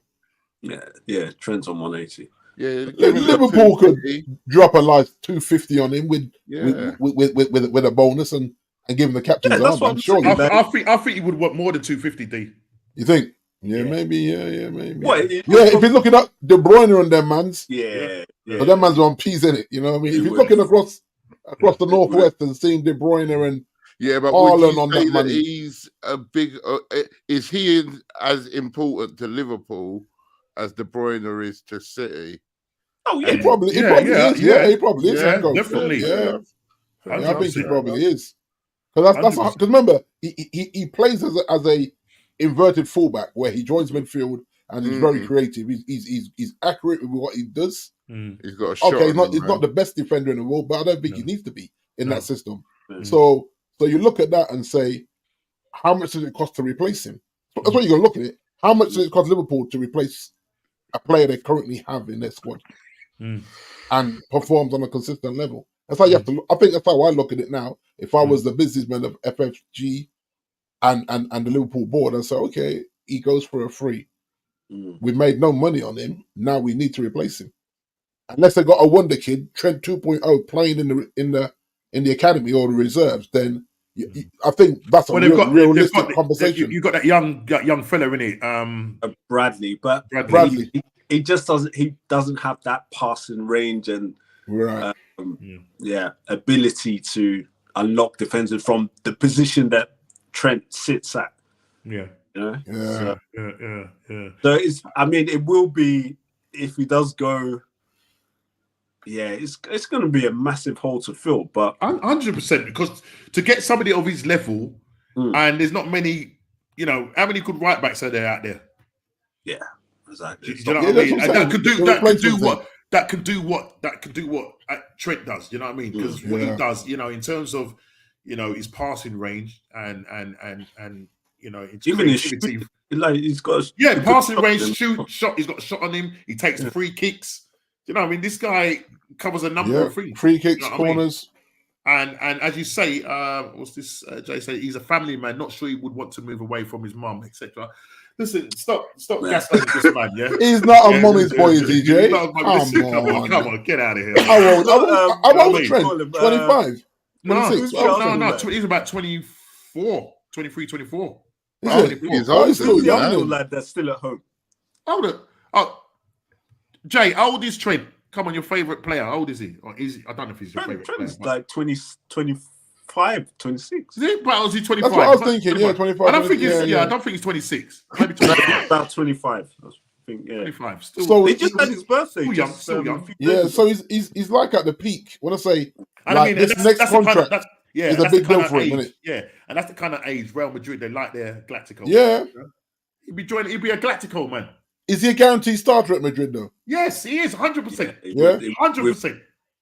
With the new fit that they have, yeah definitely. I mean, Real Madrid at the moment, they don't do quite too well in their league at the moment, but he would definitely, you know, they're sniffing around him. But even talking that, there's rumours that Pogba may end up going there on a free. Because funny enough, who would take Pogba? I'm taking him again, you know, on a free. I'm taking him. I'm not paying him the big money. He's 26. But I'm looking what this current midfield are doing, and obviously, if we're saying that Casemiro and Eriksen's legs are on the way out, I'm bringing Paul back. I'm bringing him back with a. I'm not saying with this, but I can't. Listen, I cannot see the Man United IRI. Nah, not third time. No, not third time. Like me being reckless, I'm bringing him back. But they're not going to bring it back. Eric wouldn't be able to handle him. But I'll tell you what, Norm, if he goes to somewhere like Madrid on a free and starts cooking, people are going to be vexing it. You know what I mean? I think because he's banned, he starts training from March 25, innit? No, I thought it was January he can start looking. Is it March? No, March. I'm sure it's I thought it was January for some reason. I'm sure it's March. That he was free from January. I'm sure it's March. It beats the 4 years that he was in the wilderness for. Yeah, so 18, you know, it's been. But he won his thing, didn't he? He won his arbitration thing. Yeah, so, for it to be reduced. Yeah. You know, so look, he's been out the game. You know what I mean? But look, he's probably been doing this for personal training. You know, he's a fitness brat. He's a fitness brute. He's got that personal training. Yeah, all of it. Yeah. So I don't think he's out of condition. Yeah. I'll tell you what, the French team. I don't think Arteta would touch him with her. Nah. He's too big a personality. You know what I mean? Yeah. Too big a personality for me. You know but I think if you watch the French team, they've missed him. You know, in that creativity. And you've heard French players talk about like when they played with Pogba, they didn't have to overthink it. He knew how to ping them passes. I think if he gets back into football. And hits the ground running, you know what I mean? He's keep his head down. Keep his head down. He's guaranteed to get back in. He will definitely get back in to that French squad and go to the World Cup. You know what I mean? He's what, 20? Was he 28? 28, yeah, 29? Something like that. Yeah. You know what I'm trying to say? I mean, if you know, this Paris Saint-Germain, possibly. As long as you don't go to City, I don't care, you know. He ain't gonna go. He wouldn't go to City. No, but you don't know Pep, you know. A free transfer. I'll tell you, if he goes to City, I'll be fuming with him. He can go anywhere but City. Anywhere but there. And Liverpool. Not Liverpool either. Sorry, Kofi. He ain't going to you lot either. After that, I don't mind where he goes. Go play football, bro. Yeah, but he's getting on now, isn't he? What is it? He's about 28, 29. About 28, 29, yeah. Like 31. Yeah, that's what I'm saying. Is he 31? He's not 31. Yeah. Is he? Yeah, he's 31. You sure? Yeah. I'm going to look on that app. It's Pogba 31 for real. I thought he was about 28, 29. I don't know. No, he's 31. Because I think he's still on the books for Juve, you know. Yeah, but they're gonna curtail his contract. Yeah, but he's still gonna get some money out of that boy. Yeah, Marseille. Yeah. That's the other French club that we're interested in, Marseille. Yeah. Forgot about they were interested. What's that? Oh, as I just said that. Is he 31 then, for real? I'm just looking now. As I say, I thought he was about 28, 29. I thought he was at 28, 29. Move that 1 second there. But yeah, yeah. So look, Kofi, I know you got your camera switched off, but yeah, look, come January, you would hope that these guys are, because what it is, 31. It's 31. Wow, 31. Yeah. Wow. Born 1993. Born 1993. And when was the last time he kicked ball? 18 months ago. 18 months ago, yeah. Yeah, it's a boy. Yeah. There was talk though, Kofi, that all three of the current Copper players that are on their 6 months, Trent, Salah, and Van Dijk, they're at an impasse with negotiations as well. I don't know too much into the details of that, but I feel it'll be in the interest of the club just to tie them up, for maybe 2 years. But I don't know. It's just they've left it too late. This is what I'm trying to say. How are you letting three players of that ilk run down their contract? Yeah, because Mo Salah is still producing numbers. But what are the players saying? Are they saying that they want a deal, or are they saying they want to go? Like Van Dijk. I think, even Salah made it publicly. Yeah. After, I can't remember what game was it. What game was it? Was it the United game or? Yeah, so United game. It was a United game. Yeah. He made it public that he wanted to stay. It was like he was just saying, "Well, it's up to the club." Yeah. So. That's different. Then if they want to stay, then what the club playing at? Yeah. Because the thing is, Kofi, what would you if you kept Mo Salah? Yeah, I think he's currently on. Is it 350? He's on. Kofi. Yeah, he's on 350. Yeah. What would you? And how old is he? 32. He'll be 33. Yeah, he's not getting 350 again. He can't get 350 again. Right. So what do you expect him to get, Chile? If he did a 2-year contract extension, I'll give him 290. Right. Ask Kofi what he would pay him.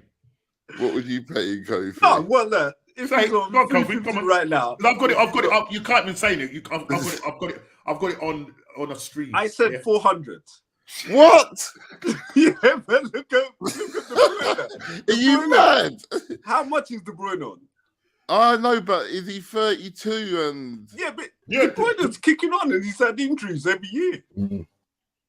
He's 32 and he's 32. De Bruyne's on about 450, 470. Exactly, and De Bruyne only plays. Yeah, but De Bruyne plays 2/3 of the season. Then he's done. But Kofi, to be fair, when De Bruyne got that contract, that was probably about 3 seasons ago. Yeah, yeah. So you can't. That's what I'm saying. When you said that at 32, he's going to be 33. You're going to give him 400k for 2 years. Yeah, but you can't give him less because otherwise he'll say. Then he has to go. Then he has to go. He's got to go. He either takes less or goes. I'll go to Saudi, as Craig says. When you paid him that 350, if Liverpool had any sense, they would have told him, "This is your last big, massive contract." Big one, he's 33 next June, fellas. He's 33 next June. He's put himself out, and he's got to a point where he's taking over people's records at the top of Liverpool's scoring list, and you want to downgrade his weekly money. Does that make sense to him? That doesn't make sense to him. When his knees go in 6 months and you've got to pay him that for another... Yeah. Chile, man, he's fitter than all the Tottenham squad. What are you talking about, bro? You mean? But I suppose Liverpool, needs to be careful not to fall into the danger of what we've done with these contract extensions. That's the thing. And players we have a good performing once they got the money.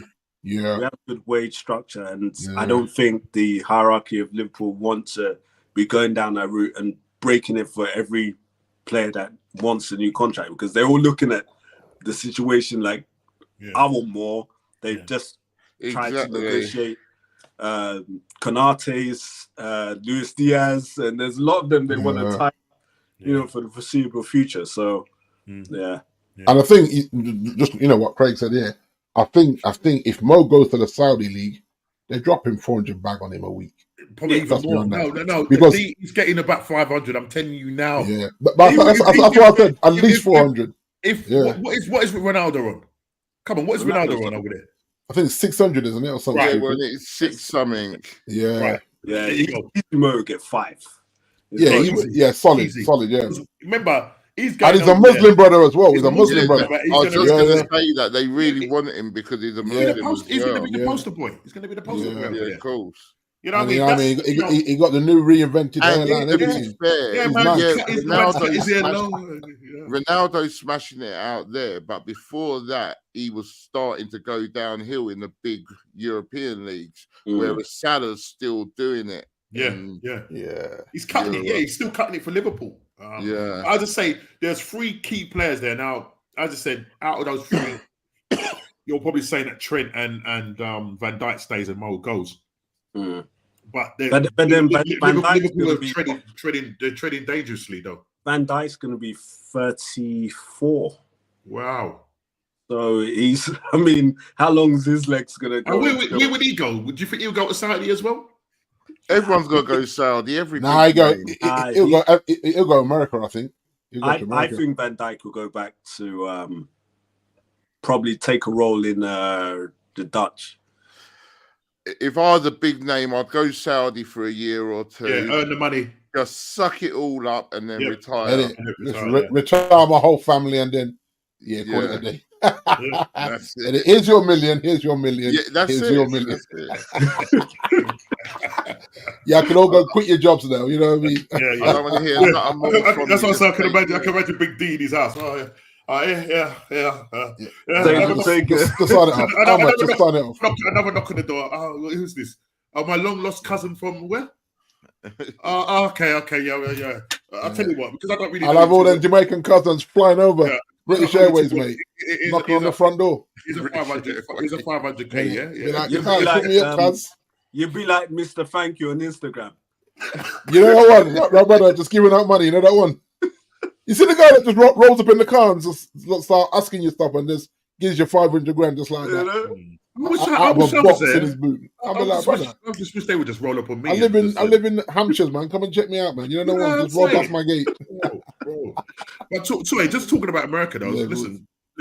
Prayers out to Tampa, Florida, because that hurricane is going to be licking. Yeah, getting them licks. I have a good friend out there, Norms. Yes, and she was posting. She posted earlier today.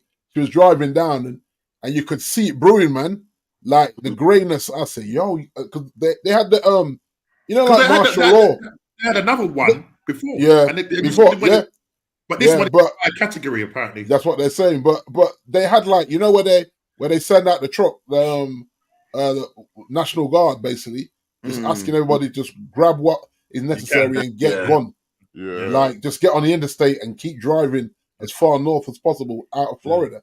Yeah. So I see some people staying talking about hurricane-proof house, and so did we. We still got out. I think they showed you know what I mean. They showed the plane because they got the research plane. They showed the research plane going into the hurricane, and then you can see on board, you can see Jesus dropping off the. Yeah, I said these guys are brave enough. Nah, not me, bro. Not me.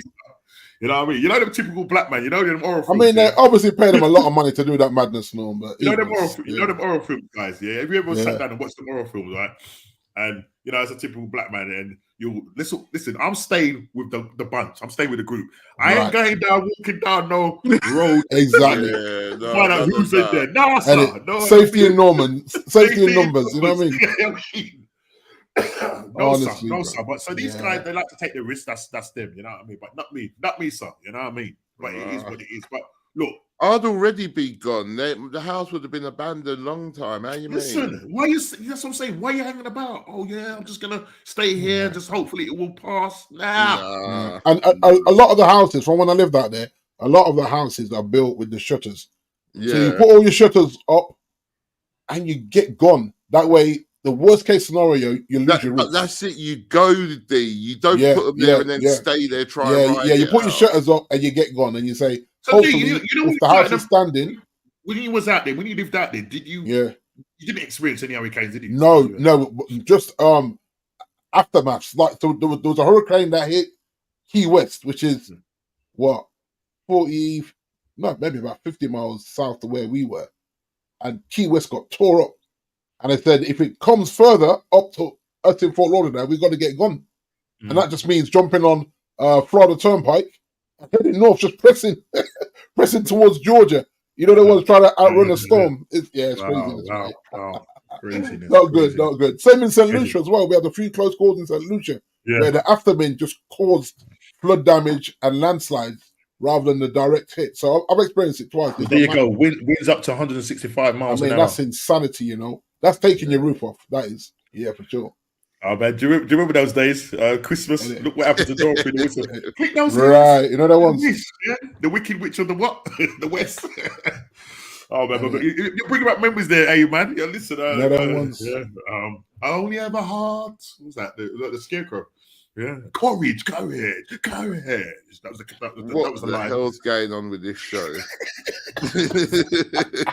I'm just reminiscing, but I'm doing all the characters, isn't it? Yeah, what was it? Was it Tin Man? Was it Tin Man? The heart, isn't it? Yeah, I wish I had a heart. I wish I had a heart. Get him up. Come on, Chili, come on. Get him up. Yeah, you know the score, man. You know the score. But listen, it's good to reminisce. Listen, my game, Arsenal 3, Southampton 1. Now, I've got a problem, guys. And I say it in a couple of other chats, Arsenal chats, and when Archer scored that goal, right, a mistake. Look, some people were saying, was that a foul on Sterling? Nah, he went down too easy.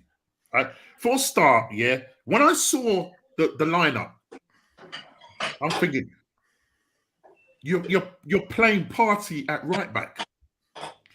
You've got what's the name on the bench? Yeah, you've got Tommy Ashew on the bench, right? And you're starting Party at right back. Yeah, you're starting Gabriel Jesus, who I think doesn't know if he's coming or going. He keeps changing his hairstyle. 1 minute he's got his ear in it cane rolled, and the next day he's got some high top going on. This guy ain't Brazilian. Yeah, he's not Brazilian. Yeah, he's not Brazilian. And as Craig says, as he got a brain, if only I had a brain. This guy, when he comes in front of goal, man, I don't know what he's doing. Yeah, it's absolutely. I felt that Arteta, personally speaking, when he picked that team, there was a level of arrogance there, because as much as Southampton, who are not good, are sitting probably bottom of four, just above Wolves, yeah, who right now are in massive trouble. Wolves are in massive trouble. That's all I've got to say. But you go and change. I felt that he changed it up too much, and I understand that you got to do rotation. But I'm thinking, well, you got the international, that's how break. Yeah. Break. Why have you gone and made so many changes? You've decided you're going to play Kai Havertz in the number 10 role. Play Kai Havertz where he's meant to play, which is up front.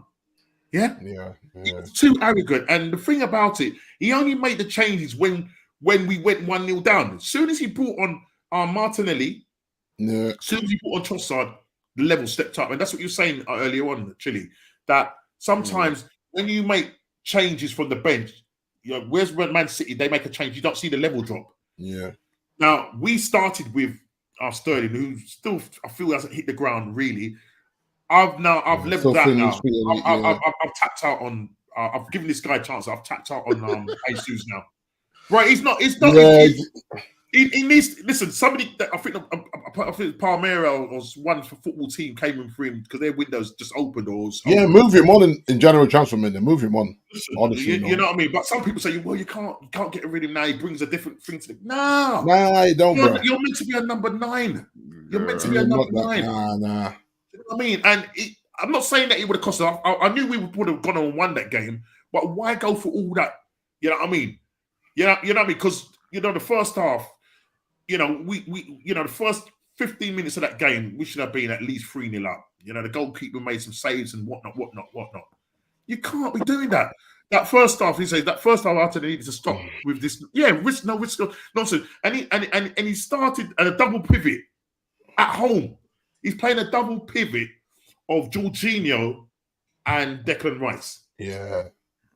Against Southampton. That really got just one play that's dangerous. Let's not get it twisted now. Come on. Makes no sense. Especially with your back too.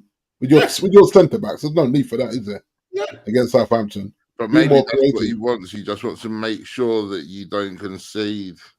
Yeah, but that's too safe, man. Being too safe is not going to win you the league, no. No, exactly. And I think you're just playing a bit. It's just playing a bit too pragmatic at home. Listen, normally, P Diddy facing the death penalty, allegedly. I did see something on there. Now I don't know if that's death penalty in the fact that that man is going to be in there for a long time and it will feel like a death penalty, or it's that. But I did read up something like that, bro. Listen, no Diddy, bro, no Diddy. Please. You know what I mean? wonder if you can get baby oil in there. Listen, don't get me cancelled, yeah. But No, I'm just saying. Please do not get me cancelled, bro. As I said, P. Diddy, if you're watching this show, I'm just an AI. Yeah, it's not me. Don't send for me, bro. Don't send for me, please. You know what I mean? I've got to lock off this man and just get out of the country. It's madness that's going on in there. But listen, enough of P. Diddy. Let's get back to the question here. And I'm telling you, we can't do this because this is what Southampton has been our bogey team for a long time. And I remember the season before last, when they came to our ground and we ended up drawing with them. They went 3-1 up. Walcott scoring that game. Yeah. Arteta, I just felt was too arrogant. You know what I mean? Calafiori, jury's out on him when it comes to defending. Going forward, he's fantastic. But there was one point, I went on another show called Northside.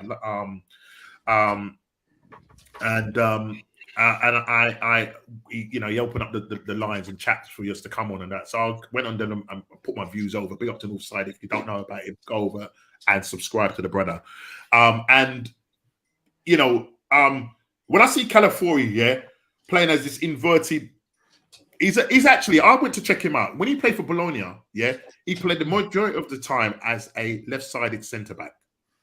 Oh, wow. Arteta has brought him as a left-sided as a left back, basically. Yeah. Right. I look at Calafiori and I just said when he picks the ball up, this guy will just maraud and he's powerful, he's big. Yeah. And there's one time, right? I think there was one time he was on the 18-yard box of the opposition on the other side. Now I said against a good side that maybe say Liverpool, somebody that knows how to switch up the play, we're getting done over there. I know, what's name can come across Gabriel and whatever, but what are you doing all the way up there? Get back into your defensive position. Yeah. And the thing is, when he comes up against tricky wingers, he struggles. He absolutely struggles. He's doing the whole crisscross thing with his legs. You know what I mean? He absolutely hopscotch. struggles. And I'm just hoping that obviously, Timber and Ben White are out injured. I'm hoping hopefully by the time they come back from the international break, they'll be okay. Because I think as a back four, I would prefer to see Ben White at right back, even though Timber can play both sides well and he's a good defender going forward and just doesn't, he doesn't, going forward, he's absolutely brilliant. But Calafiori, sometimes when I've seen him play and I'm thinking, oh my God, what you doing? Do you know what I mean? Because he takes chances in dangerous areas, you know what I'm saying? And he gets twisted up too easy. He's a little bit like, he turns like a tanker, a bit slow on the turn. And he's not the quickest. And he's sometimes, I think it might be because the fact that, and I've heard other people say that this league, the Premier League, is a lot faster than the Serie A. And so maybe he just needs to get up to speed and whatnot. So he just sometimes, it's like sometimes he's just running around like a headless chicken. That's how it seems to me. Do you know what I'm saying? We get away with teams that are not brilliant, but against better sides. That's why I was worried about when Liverpool come to the Emirates. You know what I mean? If he's up against Mo Salah, I would prefer Timber over that side because I think Timber can deal with that better. And I would prefer Ben White on the right side, overlapping and Saka and all of that. But look, at the end of the day, we get through that game, we win it 3-1. Within 3 minutes, we equalised. Kai Havertz, listen, he's the clutch player at the moment for us. He's scoring goals for us. You know what I mean? The jury was out on him, but at the moment, if I'm crying for this guy to be playing up front and not playing in the 10, and this is where Arteta makes the mistake, because he just thinks he's cute and thinks, oh, let me play him in. No, it doesn't work when he's playing in the 10. He works hard. This guy, man, he's definitely a dark hearts man. He's definitely a dark hearts man when it comes to it. He's scoring goals. He's scored 7 straight now, and he's equalised. He's equal Van Persie's 7 straight, scoring 7 straight in home games. I think if he does that against Liverpool, that will be 8, and I think he equals Thierry Henry's record. That's true. I mean, Saka's putting up the numbers, even though maybe on the eye people will look at him, and that's what I'm saying. They're always comparing Saka to Cole Palmer. Do you know what I mean? But Saka is putting in the numbers. Do you know what I'm trying to say? He's putting in the numbers. Do you think Saka's the best in the world in that position? Right? Yeah. Cool, Kofi. Yeah, man. No problems. Sorry, just Kofi to say he's gonna drop off and that. But yeah. You get some rest, man. Yeah, take care, Kofi. Put yourself in the chat, because we're gonna show the table. You'll be pleasantly happy, my friend. All right, guys, take care. I'll be on next week fully. Yeah, definitely, right, mate. Cool, man. Take care, Kofi. That's actually, bro. Yeah, we're nearly coming down now. Sorry, who was just talking there a minute? Who just said what? I was saying, do you think Saka's the best right wing in the world? No. Who do you think? Lamel? Lamel. No, I don't. Lamel. When it comes to it, you see the thing about it. If you're talking about stylistic wise and that, because you look at the players that you got for Real Madrid as well. Do you know what I mean? Lamel is good. He's good, but the thing is, I think if you've got to be doing it consistently. Do you know what I'm going to say? You've got to be doing it consistently, and Saka's producing the numbers. I mean, when I was looking at his numbers, where is it? I did take a screenshot of it. So far, in the 7 games, or since the Premier League has started this season, he ranks first with 7 assists. Yeah. Chances created, he ranks first 27. And this is, I don't know if this is, I think this might even be across Europe as well. Chances created from open play, he's second with 17. Big chances created, 13 first. And this expected assist. Now, guys, can you understand about expected assists? What do you understand by expected assists? I think it just for me, because then that would be chances created, wouldn't it? If it has to be a data thing, isn't it? That we feel on current form, this player will be able to create this amount of assists in a game. Was this Chile Arsenal?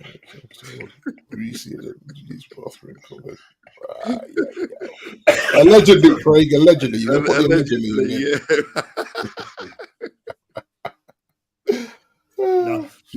Just sorry on this one, Craig. Havertz 20 to 25. I think not. He was. I actually think he may, Norm. I actually think in all competitions he may get 20 goals. Competitions, I don't think Premier League. I mean, I think so far in the Premier League, I think he's got 4. Oh, I thought you said he had 7. No, this is Saka in terms of the assists. Yeah. This is I'm talking about Saka. Yeah. Saka assists. I think Havertz. He's scored. Where is it? He's scored because Havertz is down on as a midfielder. Yeah, but his stats show he's scored. So he's got 4 goals in the Premier League and 1 assist. Yeah, we could get in all competitions. He's got. I think he's got. Did he score in Did he score in the Champions League? I'm trying to remember if he did. I can't remember, but I know he scored in the Premier League 4 and 1 in the EFL. You might have scored in the Champions League, but I can't remember. Did Rashford score this weekend? No. Rashford didn't score. We blanked at Villa, mate. Yeah, Rashford didn't score. Yeah, that's it. 4 Premier League goals. 4 Premier League goals. How many has Rashford got, D? Premier League goals? I think 2.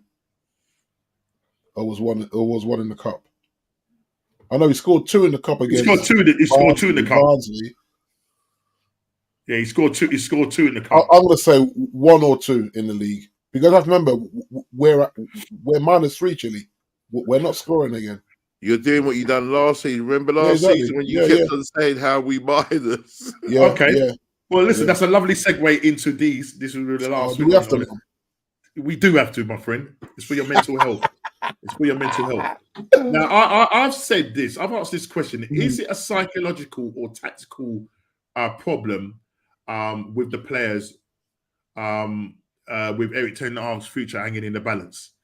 Is it a psych? And I read an article about this, and they were saying that is it psychological with the players, or is it a tactical problem, D? Why your players is performing the way they're playing? And let me just give you some. Or are they down tools? Let me just give you some records. Like, he's broken his record from last season, where he's sitting 14th on 8 points. Last season he was 10th on 9 points. Yeah, you've got a goal difference of -3, so you're better off by 1, because last season he was -4, and this is the first time in 35 years. Yeah, on Saturday, he decided to drop the Lit and Lassa. Why he's decided to drop? He had 300 odd million pounds worth of players sitting on that bench when you went to go and play Aston Villa. Now, the truth being known is that there was a worry that you was going to go to Aston Villa and get slapped up, even though the way Aston Villa took Bayern Munich apart, even though it was only by 1 goal. And John Giroud, who's now signed an extension in his contract, is going to cost a lot of money. But and there you have it right there, Norman. That's the only reason why we drew that game, is because Villa played a very tough game against Bayern. Right. If Villa had a bye week, as they would say in America, where all they had to do was prepare for Man United, we would have got slapped in the way we performed in that game. I keep looking at it and trying to look for the positives. And this week's positive was Johnny Evans, believe it or not. Man of the match, Johnny Evans. I mean, that's a joke, man. In 2024. The guy's what, 35? 35 years old, has already won, two leagues with United, 1 with Leicester. So he's got 3 titles to his name. And that's the guy that's your best player in a must-win game where we needed 3 points to get us out of the doldrums. And I look at that and just say, it's regression, Norm. That's the word I dragged out my skull. Regression. We have regressed under this manager. And the thing is, believe it or not, Norman, this rot started when we got lucky against Newcastle in the Carabao Cup final. We have been awful since winning that Carabao Cup. And you saw how we scumbagged the FA Cup. You know what I mean? City on the lash, Coventry City by a big toe. We haven't been good, Norm, since we won that. And I don't even think we was even good in that Newcastle game that we won. I think Newcastle were poor. They were just poorer than us. And so I look at this and I say, they're being patient. I get it. Because this is what the Jim's saying. He's saying that the regime that he's got in now wasn't the regime that was in place in the hierarchy when they were looking at, does he stay or do we cut him loose? Because he's not their guy. And there's no point in them pretending that he is. Ten Hag is not their guy. You saw him and Rude at it on the bench. What was that all about? Because obviously, I think it's about the subs. Okay. I think he's saying, like when you were lip reading him, people are saying that he was saying, "You're not trying to win this game." It's like he was playing for the draw, which is proper. Like whenever he's in survival mode, he actually plays a compact. Yeah. In the middle, we're not wide open. That's why it was a stalemate because you got Villa with the extra tired legs because of their effort, and you got United saying, and Villa had a number of players injured as well. But he plays not to get beat. You know when we talk about this, managers go out and play not to get beat rather than go win the game. It's not the first time I've seen him do this, and I just think, okay. And the meeting on Monday, that meeting was always scheduled. It wasn't about this. It just happened that the two kind of flowed in. They were always having this meeting on Monday. The press pushed it. The media pushed it. You have to said, remember. they were meeting to basically decide 10 No. But the fact is, you're stuck with 10 meeting. you're stuck with this guy. The thing is, Norm, at 17.5 million, I always thought we were stuck with him, regardless of my preference to go interim till the end of the season, because I feel like these guys are no longer listening to him, because you have to remember he's falling out with his players. Forget about the handful that were left over from the other regimes. He's actually falling out and benching his buys. So this is your team, bro. Last year it was the injuries. This year it's what? Tell me what it is this year. Because apart from Luke Shaw and Malacia, who we've accounted for. That's why Mazraoui came in. Mazraoui can play on both sides. I don't know why he doesn't play him on the left, because Dalot is better on the right for me. Remember, Dalot was the player of the season last season playing at right back, not at left back. So he shouldn't.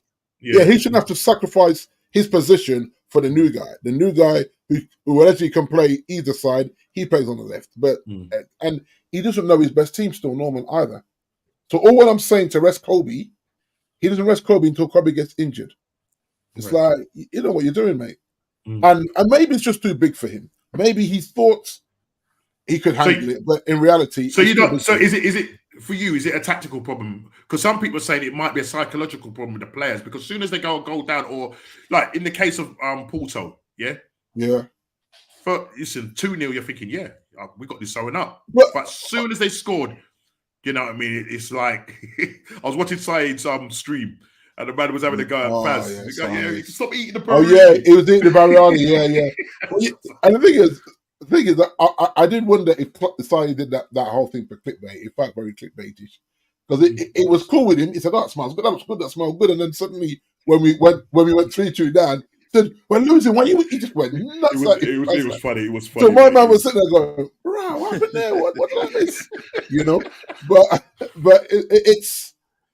No, 3 wins in 10, minus goal difference, 14th after 7 games, scored 5 goals in the Premier League. I think the only lowest team that at this stage of the Premier League season ever for Man United. The only team that scored less than you is Southampton. Southampton, yeah. And Southampton, you're more nearer to the relegation than you are to the mid-table. And so I look at this 14th, and I'll say this again: if this is City, Real Madrid, Barcelona, the Milan teams, Juventus, Dortmund, Bayern, he's gone. He's gone, Norm. Them 7 teams right there are not putting up with that. They're not putting that. They're saying, you know what, Eric, thank you for stabilizing the ship, but we're going to go in a different direction. No disrespect, but it's too big for you, because one, he can't.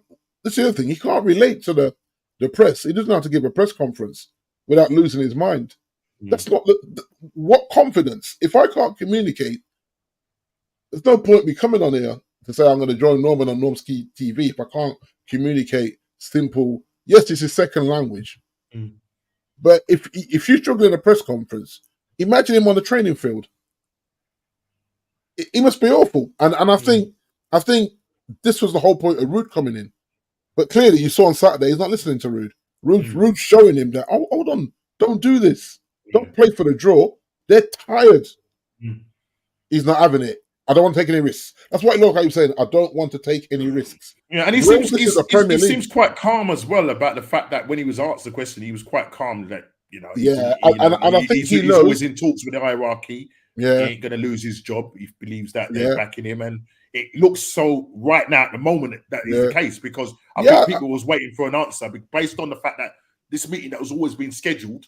I think the way the press sort of. And I'm about to say this, right? But between the press and the Liverpool fans, and I'm calling them out because I've been having them all in my other chats.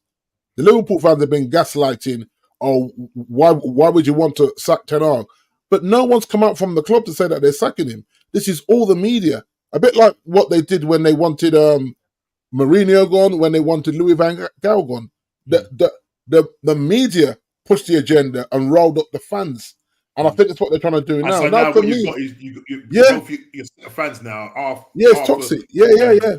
And I kind of don't know where Mark. You see, the thing is, I know you're not a big fan of it, but I don't know where Mark Goldfish stands with it. I think he wants him gone. I think the way he's think talking, Goldfish though, I wants don't him know. gone. I don't. And you got as well, Norm. You got Gary Neville out there trying to save his job as well. Yeah. But I just get this plan, impression that Mark. Because what Mark keeps coming out and saying is that basically, if he goes, who are you going to bring in? Is it going to make any difference? So what's the point of sacking him? Well, this is the thing, right? If you can't relate, if you as a manager can't relate to the players week in, week out, what you want to be done on the pitch, then there's a clear breakdown. We cannot afford to get rid of that whole squad, but we can afford to get rid of one manager. And I'm not saying that we become like Chelsea, where we just keep firing managers every 2 to 3 years, but Chelsea ain't done bad out of it. Let's be honest.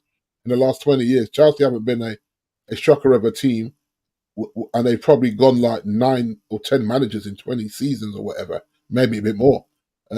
Ez would confirm that if he was here. So I look at it and say, I think his voice is void in the changing room. I don't think they're listening to him, Norm. And they play for him when they feel like it. And we can't score. We're still not clinical, Norm. Now you got Haaland back, you got Xerxes, you got Rashford, Rashford, you got Garnacho telling everybody that he's him. So that's 4. You got Bruno. Bruno's a concern. As well. So is it just quickly to wrap this up? Is it a mixture of the two? Tactical? Yeah. I think it's a combination of tactical, and them not understanding what he really wants. There's definitely some mental. Yeah. Because you can't think the game is lost every time you go down by 1 goal. The Man United under Ferguson never panicked at 1-0 down, ever. Yeah. And this is what these guys got to get their mentality. So 1-0 down, you got time. So would you put the mentality down to the fact that maybe tactically they're not too sure what they need to do when it happens?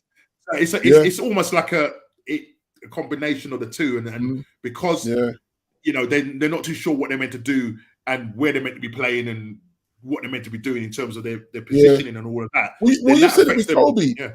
You said it with Kobe in a double pivot, where he's out of position, he gets the ball, and he doesn't know what to do with it. So he's trying to hold on to it. He don't want to lose it. And then you're like, see, there's not even the shapes, the patterns to know that we've got the triangles to get me out of jail. And when we do start passing, it looks all right, Norm. Yeah. But how often are we chasing the ball back? Yeah. It's too often. Yeah, it's too often. So I'm not saying we should be a purely possession-based team, but it's like he plays Rashford and Garnacho to play counter-attacking football. Nobody wants to see that at Old Trafford. Nobody. Like, dominate the ball and create and be clinical. That's what also like. Just to ask one other quick thing. You've been linked with other managers, obviously Goldfish, or not Goldfish, sorry, Northgate, Southgate. Yeah, exactly. Yeah. I know you don't want him nowhere near. And Thomas said it, Tuchel. Now Tuchel, Thomas Tuchel, if he was to come in, because the problem is, this is what happens, is you bring in a new manager. Is Thomas Tuchel going to want to use the same backroom stuff, or is he going to bring in his own backroom stuff? That means that because remember. And I think that's the problem as well, Norm. Yeah, Rude and them guys just came in. Yeah, right. The thing is, it wasn't Brad and all them men that brought Rude in. It was Eric Ten Hag. Yeah, it was Eric. That's what I'm saying. Yeah, right. So they were prepared to give up whatever they were doing to come in. Yeah. Now maybe the motives behind it is thinking in his head, well, Van Nistelrooy must be thinking in his head, well, boy, if it doesn't go too well, I wouldn't mind taking over the reign. Yeah, if that happens. Now, interim to the summer. Yeah, but because I think if they fire in Norm, I think that's what will happen. Is that my guy will limp over the line. But do you think they're looking at it that gosh, if we fire Eric, it means that does it mean that the whole process has to start again? Because I can guarantee you, D, that Tuchel doesn't work well with directors of football. We know that he's got history when it comes to all of that. And I think this is the problem with Tuchel, is that Tuchel wants that Fergie control. Now teams are not doing the Fergie control anymore, Norm. Teams are not giving the managers Fergie control. Yes, Junior, big up yourself. So I look at that and say, he will. He will want his own backroom stuff. That means that's 3 people you got made redundant, plus Darren Fletcher still there. That's four people you got maybe. He'll still be there because he will be there. But if Tuchel is coming in, you don't want Darren Fletcher. So Darren Fletcher going to go work in a cafe or something. You know what I mean? It'll be fixing the lunch boxes and putting cleaning the cones in the back. What it does though mean though, D, is that it means that the money that Ten Hag has spent since he's been there is over 600 million, right? Yeah. In the last transfer when it's over 200 plus million, right? Can Man United then afford? Because I'm sure Tuchel is going to want better than what is there at the moment. It's either that or Tuchel has to make those players, those current crop of players that have got there. I think the latter, Norm, the latter. And this is why Tuchel may not come. Right. And this is why Eric may just stay. And maybe there's no really at the moment that they've properly. Yeah. I mean, maybe the first time when they did speak to Tuchel, and because of his demands, they said, "No, you know what?" Yeah, exactly. I think that's what it was. His demands were like, "Yo, I'm going to veto all this summer's transfers, and you're going to give me Fergie power."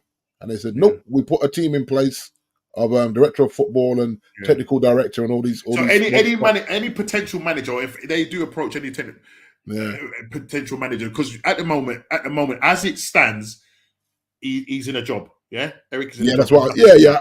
I mean, I think he's there at least till January. No? Yeah, that's what I'm saying. Unless things go proper north.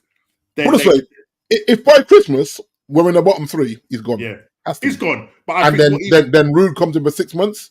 Yeah, and then they address what. Well, that's what I'm going to say. Because I don't think they would give Rude the job. But then I suppose they would say, right. I wouldn't want him to have the job, Norman, either. But there's the thing though, D, that if he did take over and there's a manager bounce and he starts going on the road, they could then turn and the fans could say, you know what, give him the job. So Ollie. Wow. We did this with Ollie. Yeah, don't do it again. Let him learn to cut his cloth, you know? Yeah. Normally 10 I hear you, Craig. 600. Yeah, look, I hear that. Yeah. So I can't rattle on too much because we should really have. Yeah, but Craig, he's not finishing. He's not finishing 8th, and he currently isn't 14th.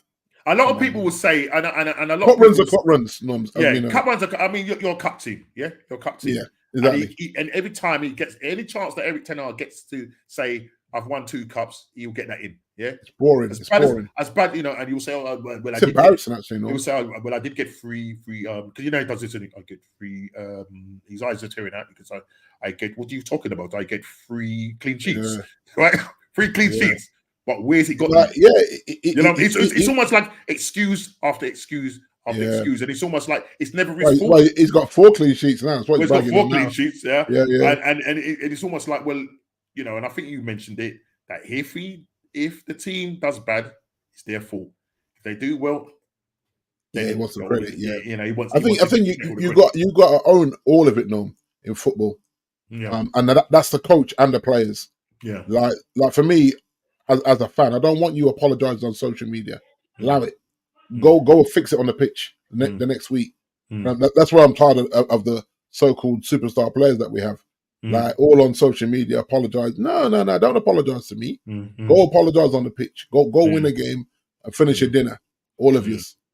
The last thing I would say, Craig, to this is that the result business is about winning silverware, about winning trophies, for sure. and that is for sure. And I think when you look at Arsenal, you know, coming second twice, 2 seasons in a row, challenging for the title, that's just not good enough in the sense that I want to see armpits. Yeah, if we win a trophy and push, you know, there's a good chance, you know, depending, you know, if we do anything in the January window, there may be a good chance that we could win the league. But I still feel that Man City is the team to do it because they've just got the know-how and this.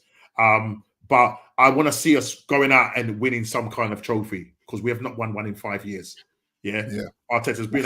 That's important for the fan base. It's important, because it gets that winning mentality. Do you know what I mean? It'd be nice to see them go and lift the Carabao Cup or the FA Cup. Do you know what I mean? It just, it just gives us something to cheer about. Listen, I don't know how far we will go in the Champions League. I don't see us winning that, but our best chance is the Premier League. But we've got to make sure that we get in the key players. I want to see area armpits. Yeah, you know that. I want to make sure and see that come January, if we're there or thereabouts, or if we're top, just go and put the icing on the cake. Go and get that striker, and finish it, and just finish it completely done. Yeah. Fergie was Clark. He was known for that. The year when he went to the January window and he had injuries to his strikers, he went and got the guy from Celtic, Larson. Yeah, Larson. Yeah, the man who would have done bits, and won you the league. Yeah. Come on, do that. Let's do this. Let's be serious about winning the league. Yeah, let's be serious about winning the league. And listen, on that note, we're just going to quickly show you the Premier League fantasy. Podcast. Quick rundown. We are looking at our movers and shakers. Obviously, we are ignoring the guy up top. That's why I didn't put it. So our second place is actually winning. So Simon Jones is still doing it. Quite low scoring actually this week. A lot of key players didn't really perform. So most of them got those key players. Yeah. Our big hitters. Let me see. Our big hitters on 57 points. My Sean Connolly and my brother both hit 57. They were our highest scorers this week. Our high scores this week. And Manny on 62. Sorry, that was a high score. 62. Where's Malcolm X? Malcolm X 55 points. Nice 55 points. She's in 15th, so there's 2 below her. Yeah. So she's holding them off, which is good. Whereas Ez stayed the same. Andy 35 points. He dropped a spot. Whereas Kofi's bottom, but Kofi's got other things on his mind, so I'm not knocking Kofi there. So it was a low scoring week. There was nobody in the 70s and 80s this week, so it happens. Harlan not scoring for 2 weeks. Yeah, that hurts. That hurts. Yeah, sure. But listen, as Craig said earlier on, that he might have not scored for 2 weeks. But watch him go and bag a couple of hat-tricks, so he'll be back up there. Yeah, well, that's what I said to the guys. I said, I'm tempted to move him out, but the moment you move him out, he goes and bangs a hat-trick on you. I guarantee it. So it's a risky business in this fantasy, but yeah, man. But the league is shaping up nicely, Norms. Okay, and so is this league. Let's talk. Okay, so look, as you can see, Kofi's still sitting top on 7 points. He scored last week a point. Myself, Big D got a point. No. You frozen? I've frozen. I'm stuck on the other page for some reason. That's all right. Go on. No. Yeah. I think. What did I do? Did I not remove? Can you see the table? Though? No. I see the table. It's me. For some reason, I'm stuck. Okay. I was chilly. You can see the table. Now. I'm catching up. now. Yeah. So as you can see, Kofi on 7 points, Big D on 7 points, joint top. I think reasonably, you've kind of both got the same kind of form. If you look, in the same number of blues, same number of reds, same number of greens. And then 2 weeks in a row, I've got a point for getting the outcome right. Chile going for his normal 2-1 win. Unfortunately, Chile 3-2 to Brighton. Can I ask you a question, Chile? Is it a formula? No, we don't talk about it. It's done. Let's move on. No. I know we've done talk about that game, but you always go 2-1. Is that a formula? Come on. Yeah, that's what I think it's going to be. Don't worry about it. Oh my gosh. So Chile misses out, Ez misses out, and JP misses out. Now JP is on 1 point, hasn't done too well since his inception on the table. He's missed that. I think he went Man U to win that game. I think it was 2-1 or 2-0, and I put some emoji eyes. I was thinking, what's this man on? You know what I mean?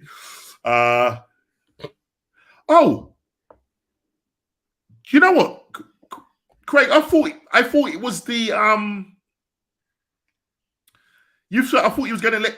I thought it was the thingy. Wasn't it the fantasy thing? Big D. Sorry. No, this comment from Craig, he was saying, I thought you was going to let me join this prediction table. Yeah, I put the code out there to start the season. No, he's talking about this. He's talking about this table that I'm showing. Oh, no. This is the What's Going On podcast. As in the fantasy league one. Yeah, because Is Craig not in that? I thought Craig was in that. Yeah, we thought he was in that. because we put out the link for you to join that, not this. Sorry, man, bro. Yeah, man. Listen, it'll have to be the next one, man. Well, if Craig has a team, he can still join it. But I know it'd be too far behind now. It'd be too far behind. Yeah, no. yeah, 7 games. Yes, not necessarily. Jay's on 1 point. He could be passing after week 1.